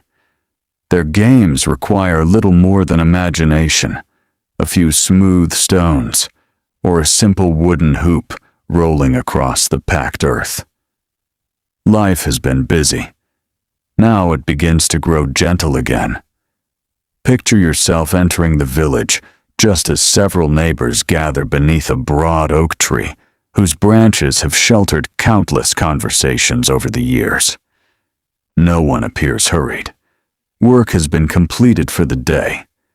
Tools have been returned to their places, and the evening offers something just as valuable as labor. It offers company. One of the quietest truths about Tudor life is that people rarely faced ordinary days entirely alone. Families lived close together. Neighbors depended upon one another. Children often grew up surrounded by grandparents, cousins, uncles, aunts, and familiar friends whose cottages stood only a short walk away. Community itself became a form of comfort. Imagine sitting quietly among them. Someone begins telling a familiar story. It is not read from a book. Instead, it has traveled from memory to memory for many years. Perhaps it tells of an unusually harsh winter, survived through careful preparation. Perhaps it recalls a harvest so plentiful that every barn overflowed with grain. Or perhaps it simply remembers a kind neighbor whose generosity remained long after his lifetime. These stories do more than entertain. They quietly preserve experience. A lesson wrapped inside a tale is easier to remember than a simple instruction. As twilight slowly deepens, another villager lifts a small wooden flute. The first notes drift softly into the cooling air. Soon another joins with a simple stringed instrument. The music is gentle. There is no audience, no performance. Only neighbors sharing familiar melodies that everyone seems to recognize. Music during the Tudor period belonged to everyday life. People sang while working. Children learned songs naturally from their parents. Festivals included dancing whenever time allowed. Even simple tunes helped lighten long hours of labor. Imagine listening as voices quietly join together. Some sing confidently. Others smile more than they sing. No one seems concerned about perfection. The pleasure comes from sharing the moment itself. Nearby, a group of women continue spinning wool while enjoying the music. Their hands never stop moving. The spindle turns, steadily. Thread grows little by little. Work and relaxation exist comfortably beside one another. This balance appears again and again throughout Tudor daily life. Useful tasks continue without stealing the joy from peaceful evenings. Picture yourself watching an elderly grandfather carve a small wooden toy for his grandson. Only a sharp knife and a block of wood are needed. Slowly, almost effortlessly, a tiny horse begins to appear. The child watches with quiet fascination. When the carving is finished, it may not look perfect by modern factory standards. Yet every mark upon the wood reflects patient hands and loving attention. Many toys during the Tudor period were handmade. Balls sewn from scraps of cloth. Simple dolls, wooden animals, small whistles. Children often created games using whatever materials the countryside freely provided. Entertainment depended far more upon imagination than possessions. As the evening grows cooler, several villagers begin preparing for a small, seasonal celebration.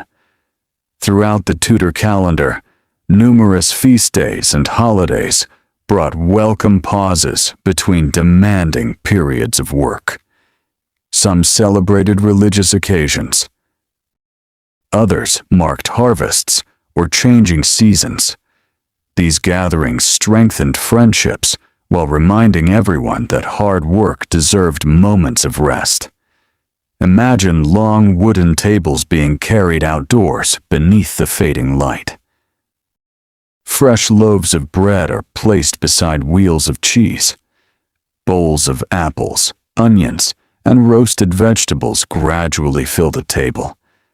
Perhaps someone contributes smoked fish. Another family brings fresh butter.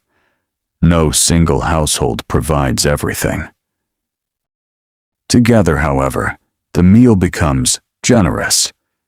Sharing food quietly strengthens the bonds already built through shared work. You notice another habit that might surprise modern visitors. Hospitality holds deep importance. A traveler passing through the village may sometimes be invited to share a simple meal, particularly if neighbors know one another through nearby communities. Life remains uncertain enough that kindness towards strangers often reflects the hope that others will show similar kindness when family members travel elsewhere. Imagine taking your place near the end of the table. The firelight from nearby cottages flickers softly across smiling faces. Children grow sleepy as darkness settles. Someone quietly offers thanks for the harvest, for health, and for another peaceful day completed. No meal feels extravagant, yet gratitude quietly fills the space between every conversation. As the first stars appear overhead, dancing begins. Not every celebration includes elaborate performances. Instead, neighbors simply step together in familiar patterns, passed from one generation to the next. The movements are gentle. The laughter remains soft.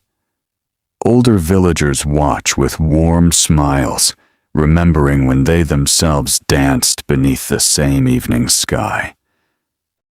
Imagine hearing leather shoes brushing lightly across the earth. A fiddle keeps steady rhythm. The cool night breeze carries the scent of nearby fields where grain has recently been harvested. Everything feels wonderfully ordinary. And perhaps that is exactly why it feels so comforting.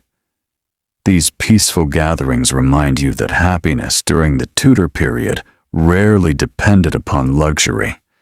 Instead, it often grew from simple things: enough food after a successful harvest, healthy animals, a repaired roof before winter, neighbors willing to lend a helping hand, an evening song shared beneath familiar stars.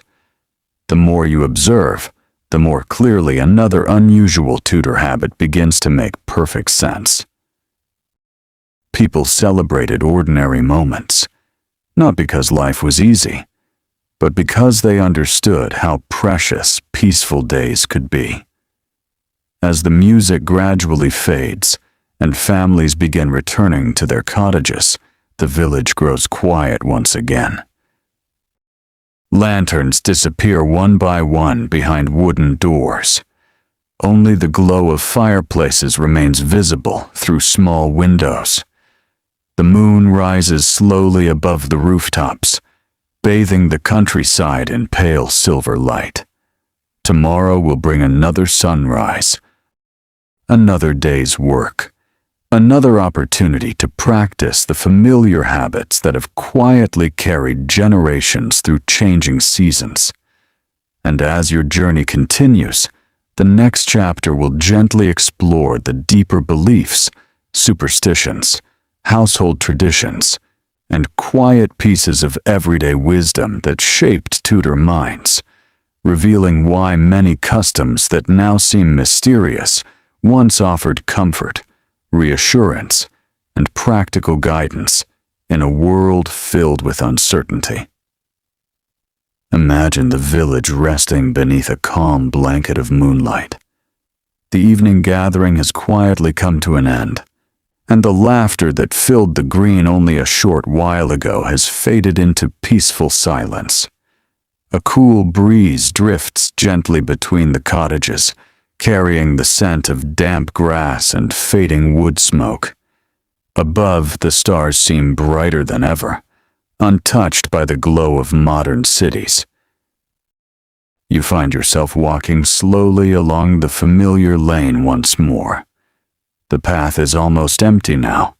Only the occasional lantern shines behind a cottage window, its warm light slipping softly through narrow shutters before disappearing into the darkness.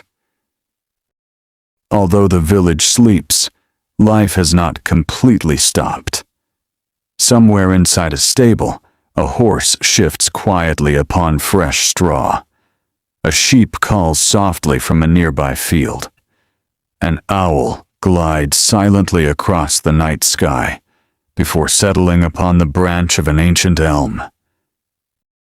Every sound feels gentle. Every movement belongs naturally to the peaceful rhythm of the countryside. As you continue your quiet walk, another side of Tudor life slowly begins to reveal itself. People of the Tudor age lived in a world where many questions remained unanswered.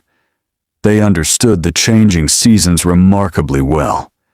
They knew how to grow crops, care for animals, and build strong homes. Yet many mysteries of nature still lay beyond human explanation. Storms arrived without warning. Illness sometimes appeared unexpectedly. Harvests could succeed one year and fail the next. Faced with such uncertainty, people naturally searched for comfort wherever they could find it. Picture yourself entering a small cottage, where an elderly grandmother carefully hangs a bundle of dried herbs above the doorway. She smiles gently as she finishes her task.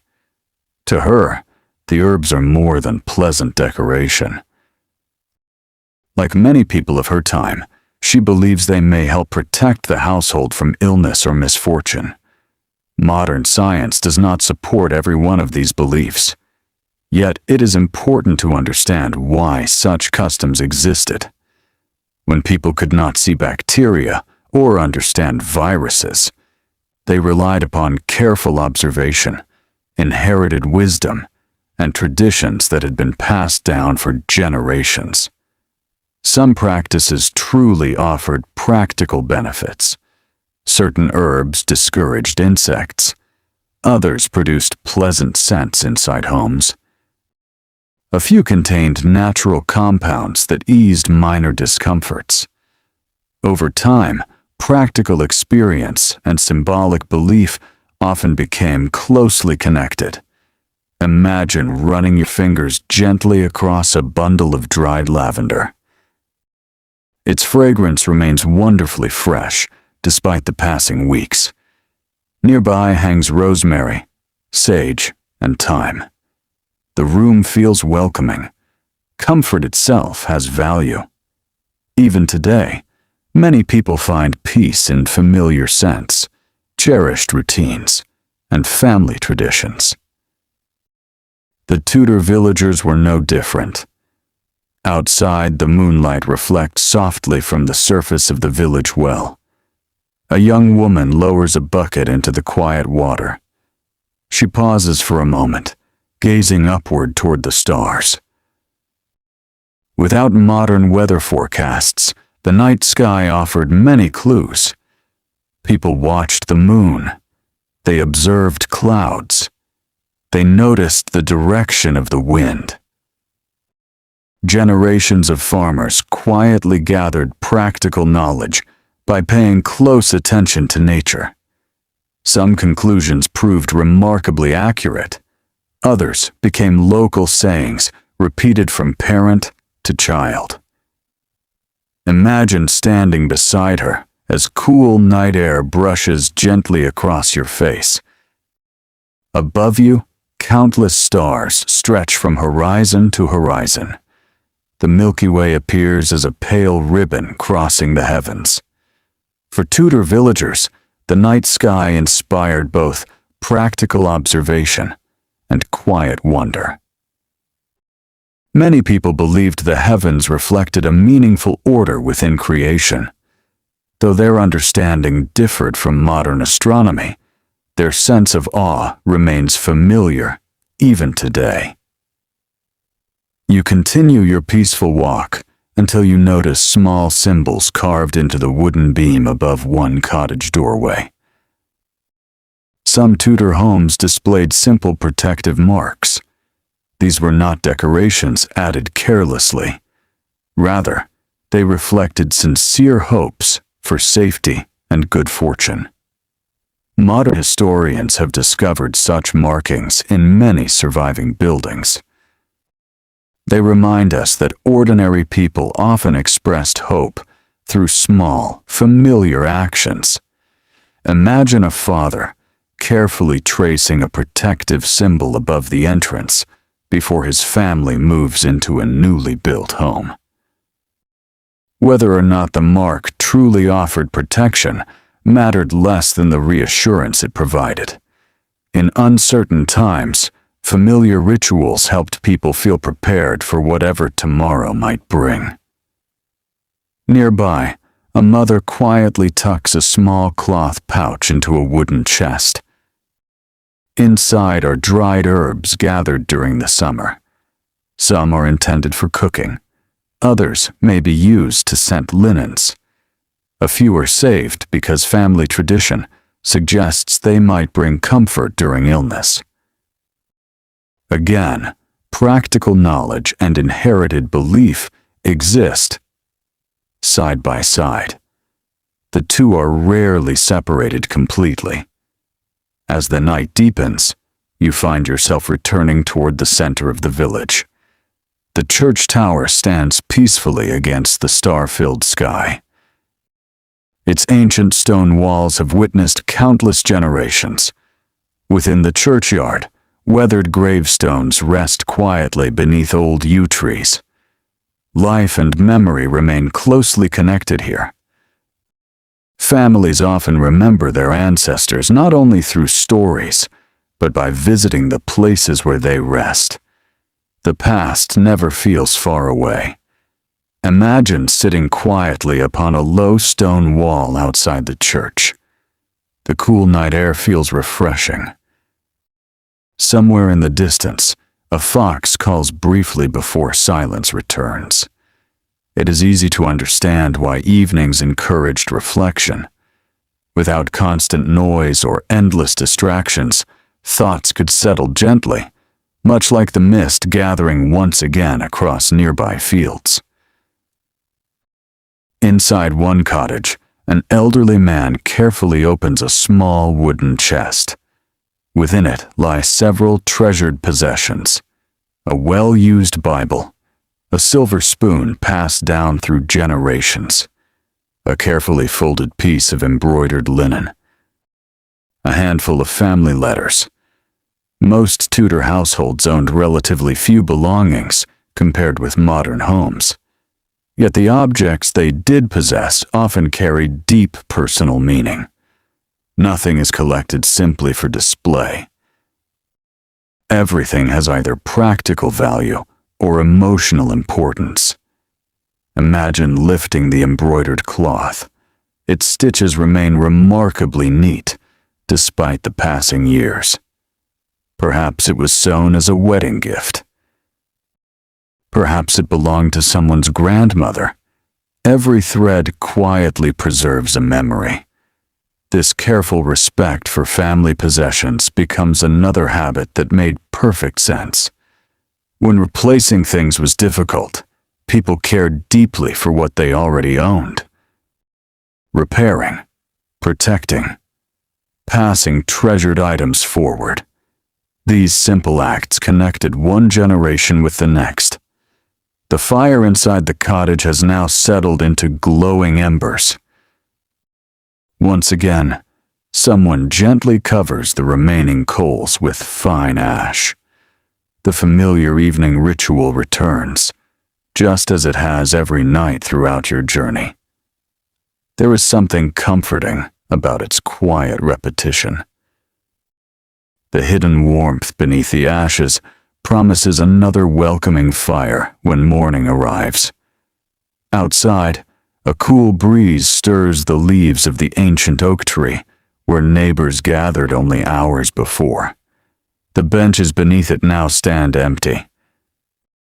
Yet tomorrow they will once again welcome conversations, shared stories, and quiet laughter. The rhythm of Tudor life continues without haste. The seasons turn. Children grow older. Parents become grandparents. Old cottages are repaired. New roofs are built. Fields are planted. Harvests are gathered. Life flows steadily onward. And as your peaceful journey moves toward its final chapters, Another fascinating part of everyday Tudor life begins to unfold, one centered on craftsmanship inside the home, the remarkable skills hidden within ordinary households, and the quiet ingenuity that allowed families to create almost everything they needed with their own patient hands. Imagine the first gentle glow of another morning spreading across the eastern horizon. The stars quietly fade as a pale golden light settles over the rooftops of the sleeping village. A fine mist still lingers above the nearby fields, softening the outlines of ancient hedgerows and distant oak trees. The cool air carries the familiar scent of damp earth, fresh grass, and the faint smoke of fires patiently waiting beneath their blanket of ash. You find yourself walking through the village before most people have begun their day's work. Everything feels peaceful. The cottages stand quietly beside the winding lane, their timber frames glowing warmly in the first light of dawn. Tiny drops of dew rest upon thatched roofs before slowly disappearing as the sun climbs higher. Soon, one familiar door opens. An elderly craftsman steps outside carrying several simple tools wrapped carefully inside a linen cloth. He pauses for a moment, breathing deeply before beginning another ordinary day. Watching him, you begin to understand another remarkable Tudor habit. Many families made an astonishing number of the things they needed with their own hands. In the modern world, it is easy to visit a shop whenever something breaks. During the Tudor period, however, skill often replaced convenience. Imagine entering the craftsman's small workshop. The room smells pleasantly of seasoned oak, beeswax, and freshly cut wood. Sunlight slips through a narrow window, illuminating tiny curls of timber scattered across a sturdy workbench. Nothing inside appears extravagant. Yet every tool has been cared for with remarkable attention. A well-sharpened knife, a wooden plane polished smooth by decades of use, simple chisels, a hand drill, a mallet whose handle has been replaced more than once. Each tool carries the quiet memory of many years of honest work. The craftsman gently lifts a rough block of oak onto the bench. Today he intends to make a simple wooden spoon. To modernize, it might seem easier to purchase one. For him, creating it himself is simply the natural choice. He studies the grain before making the first careful cut. He never rushes. Every movement has purpose. Every shaving of wood falls softly onto the floor. Picture yourself listening to the peaceful sounds inside the workshop. The gentle scrape of a blade, the quiet tap of a wooden mallet, birdsong drifting through the open window. There is no loud machinery, no hurried production, only patience. Many Tudor craftsmen believed that careful work rewarded both the maker and the person who would one day use the finished object. Nearby, another family begins weaving cloth. A large wooden loom stands beside the window, where daylight is strongest. The rhythmic sound of the loom fills the room with a slow, comforting pattern. Back and forth, forward and back. Each movement adds another thread. Another tiny step toward a finished length of fabric. Imagine watching the weaver's hands. They move with quiet confidence, born from years of practice. No written instructions lie nearby. The knowledge lives within memory and experience. Children often learned simply by watching. Long before they could perform every task themselves, they absorbed countless small details through daily observation. This gentle passing of knowledge became one of the greatest strengths of Tudor households. Parents rarely announced formal lessons. Instead, learning quietly accompanied ordinary life. A daughter watched bread being baked. A son observed fences being repaired. Gradually, the unfamiliar became familiar. Skills passed naturally from one generation to the next. As you leave the weaving room, the comforting aroma of baking bread once again greets you. Inside another cottage, several women are preparing butter. Fresh milk collected earlier that morning has already been poured into a wooden churn. The work requires steady patience. Again and again, the cream is moved until it slowly begins to change. Tiny golden pieces of butter gradually appear. The transformation feels almost magical, though generations of experience have made it entirely ordinary. Imagine hearing the gentle rhythm of the churn while morning sunlight warms the doorway. Outside, bees drift lazily among blooming herbs. Inside, laughter rises softly as family members work together. No one seems impatient. Useful work often becomes an opportunity for conversation. Nearby, an elderly grandmother quietly teaches her granddaughter how to judge when the butter is ready. She does not measure with scales or timers. She relies upon sight, texture, experience, knowledge gathered over decades. You begin to notice that many Tudor habits depend far more upon careful observation than written rules. The smell of baking soon leads you toward another familiar hearth. This morning, however, someone is preparing oat cakes instead of bread. Different regions of England favor different grains depending upon climate and local farming. Where wheat grew well, white bread became more common. Elsewhere, oats, rye, or barley often appeared more frequently upon the table. People adapted naturally to the land around them. Rather than demanding identical foods everywhere, they made wise use of local harvests. Imagine tasting a warm oat cake fresh from the hearth. Its flavor is simple but comforting. Perhaps it is served with fresh butter, perhaps accompanied by soft cheese. Nothing about the meal feels extravagant. Yet it satisfies both hunger and hard work ahead. Outside once again, you notice another family repairing a woven fence. Some of the willow branches have loosened during recent storms. Instead of replacing the entire fence, only the damaged sections receive attention. Repair remains second nature. The habit appears everywhere you look. Shoes, clothing, furniture, roofs, walls, tools.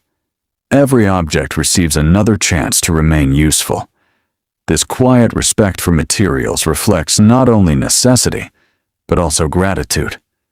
Creating anything by hand requires time. Protecting that effort becomes common sense. As the morning slowly unfolds, children gather near a patch of open grass beside the cottages. Their work completed for the moment, they begin inventing games using little more than smooth stones, sticks, and bound bundles of straw. One child carefully rolls a wooden hoop, while another tries to guide it with a simple stick. Their laughter echoes gently through the village. Entertainment costs almost nothing. Imagination supplies everything else. Picture yourself smiling as their cheerful voices mingle with birdsong overhead. The adults continue their work nearby without concern. Children learn responsibility gradually, but they are also given moments simply to play. These peaceful hours strengthen family life just as surely as shared labor. The sun now rises higher above the rooftops, warming the timber beams of every cottage. Smoke drifts lazily upward. Fresh linen flutters gently upon drying lines. A shepherd guides his flock toward open pasture. A blacksmith begins another day's careful repairs. The village once again settles into the familiar rhythm you have come to know so well. By now, the habits that once seemed unusual no longer feel strange. Instead, they appear thoughtful, patient, practical. Each one shaped by generations who quietly learned how to live alongside changing seasons, uncertain weather, and the steady demands of everyday life. As you continue walking beneath the brightening sky, your long journey through Tudor England begins approaching its peaceful conclusion. One final chapter remains, where the quiet lessons hidden within these ordinary habits gently come together, revealing why so many customs that once seemed unusual were, in truth, simple expressions of wisdom, resilience, and a deep understanding of the world people called home. Imagine one final peaceful morning unfolding across the English countryside. The first rays of sunlight gently touch the tops of ancient oak trees before slowly warming the thatched roofs below. A light mist drifts lazily across the meadows, and every blade of the grass glitters with tiny drops of dew. Somewhere beyond the fields, a lark begins to sing, while the steady murmur of a nearby stream continues exactly as it did yesterday, and the day before that, and for countless seasons before. You find yourself standing once again at the edge of the same Tudor village where this quiet journey first began. The cottages look familiar now. The winding paths no longer seem mysterious. Even the gentle sounds have become comforting companions. The creak of a wooden gate, the distant tapping of a cooper shaping a barrel, the quiet clucking of hens searching for grain, the soft crackle of a fire being carefully awakened beneath yesterday's ashes. Everything feels wonderfully ordinary, and perhaps that is the greatest lesson this village has quietly shared. When we first arrived, many Tudor habits appeared unusual through modern eyes, saving glowing embers beneath ash, sharing beds, repairing clothing again and again, drying herbs from ceiling beams, walking miles to market, preparing months ahead for winter, building homes from timber, clay, and thatch, trusting the changing seasons instead of clocks, listening carefully to birds, clouds, and wind. At first, these customs seemed distant from modern life. Now they feel surprisingly understandable. Picture yourself walking slowly through the village one last time. A baker smiles as fresh loaves cool beside his doorway. The same bread that represents months of careful work, from seed to harvest. Nearby, a blacksmith gently sharpens a farmer's plow rather than replacing it. The carpenter carefully oils his tools before beginning another project. An elderly woman hangs fresh lavender beside an open window, allowing its gentle fragrance to drift through the cottage. Children gather smooth stones for another game. A shepherd quietly counts his sheep as they leave for the pasture. Nothing appears hurried. No one seems eager to finish the day before it has truly begun. Life unfolds at its own natural pace. Imagine pausing beside the village well, where your journey passed so many mornings before. Fresh water rises from deep beneath the earth, exactly as it has for generations. people greet one another warmly while filling wooden buckets. News travels from neighbor to neighbor through conversation rather than written messages. Friendships are strengthened by shared routines. Community grows through countless small acts of kindness that rarely attract attention. One family helps repair another family's fence after a winter storm. A neighbor watches someone's animals while they travel to market. Fresh bread is quietly carried to an elderly widow living alone. Children learn generosity simply by watching their parents. These habits rarely appear in royal records or famous paintings, yet they quietly held entire communities together. You continue walking toward the familiar church, standing peacefully upon its gentle hill. The ancient yew tree still spreads its branches across the churchyard. Its roots have reached deeper into the earth with every passing generation. Families have celebrated weddings beneath its shade. They have gathered during harvest festivals. They have quietly remembered loved ones whose lives became part of the village's shared memory. Time itself seems slower here. Not because people accomplish less, but because every season is allowed to unfold naturally. Spring brings planting. Summer offers long days of work beneath warm skies. Autumn fills barns with grain and orchards with fruit.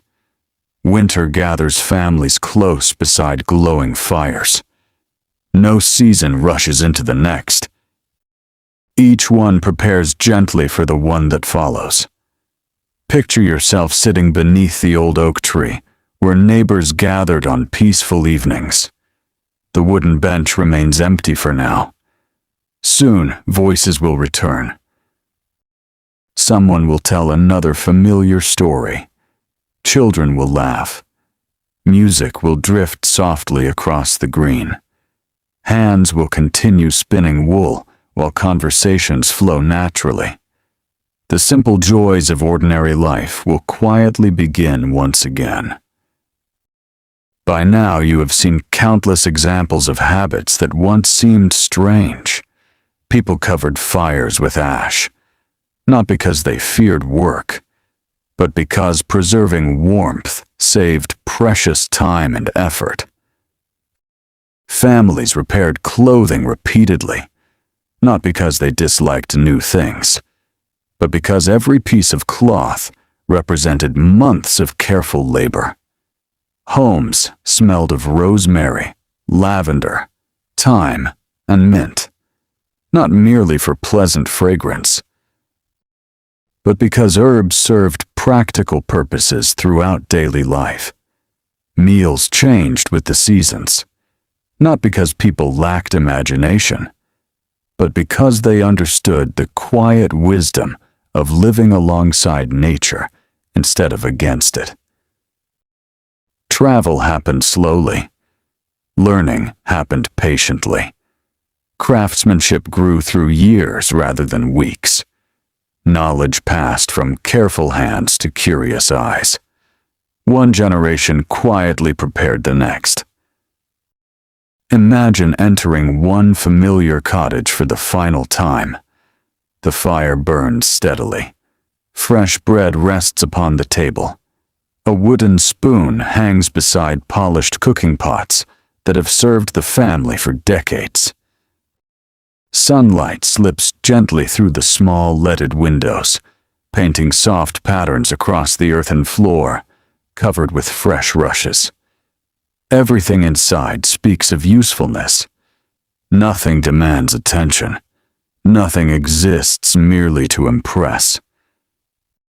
Even the smallest object has earned its place.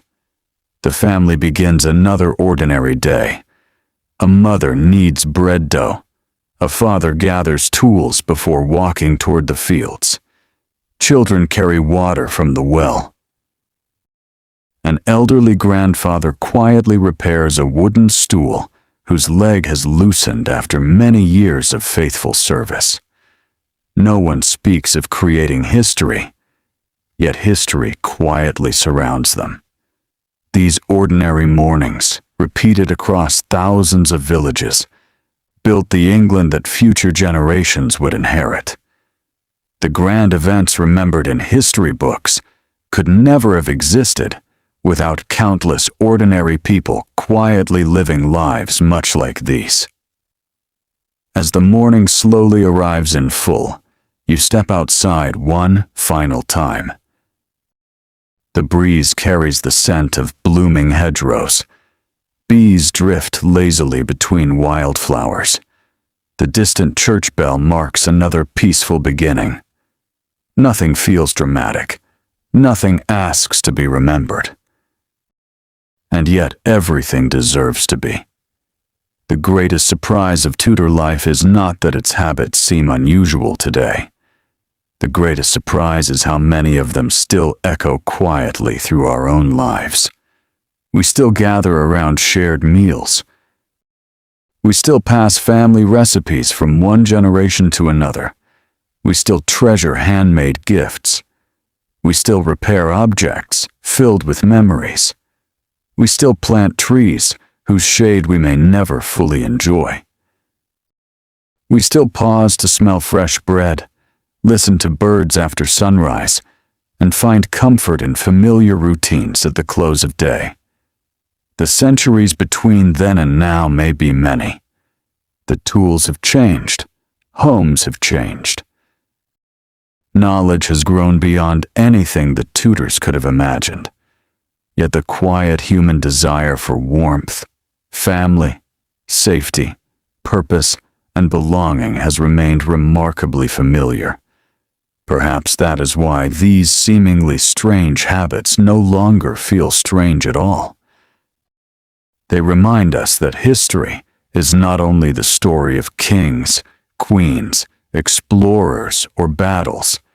It is also the story of ordinary mornings, of careful hands, of shared laughter, of simple meals, of neighbors helping neighbors, of fires kept alive beneath soft gray ash until another sunrise arrived. As you slowly leave the village behind, the narrow path leads once more through green fields, shimmering beneath the morning light. The familiar sounds gradually grow softer. The cottages become smaller in the distance. The church tower slips gently behind ancient trees. Soon, only birdsong, the whisper of wind through tall grass, and the peaceful rhythm of your footsteps remain. You carry with you no treasures of gold or silver. Instead, you leave with something quieter, a deeper understanding that the habits of the Tudor people were not strange at all. They were thoughtful answers to the questions everyday life asked of them. And perhaps, as the countryside slowly disappears beyond the horizon, and the gentle sounds of another Tudor morning fade into peaceful silence, you find yourself grateful for the quiet wisdom hidden within ordinary lives. Wisdom that has patiently waited across the centuries, asking only that someone slow down long enough to notice it. The journey has now come to its gentle end. May the calm echoes of Tudor England linger peacefully with you, like the fading warmth of an old hearth whose embers continue glowing softly long after the flames have disappeared.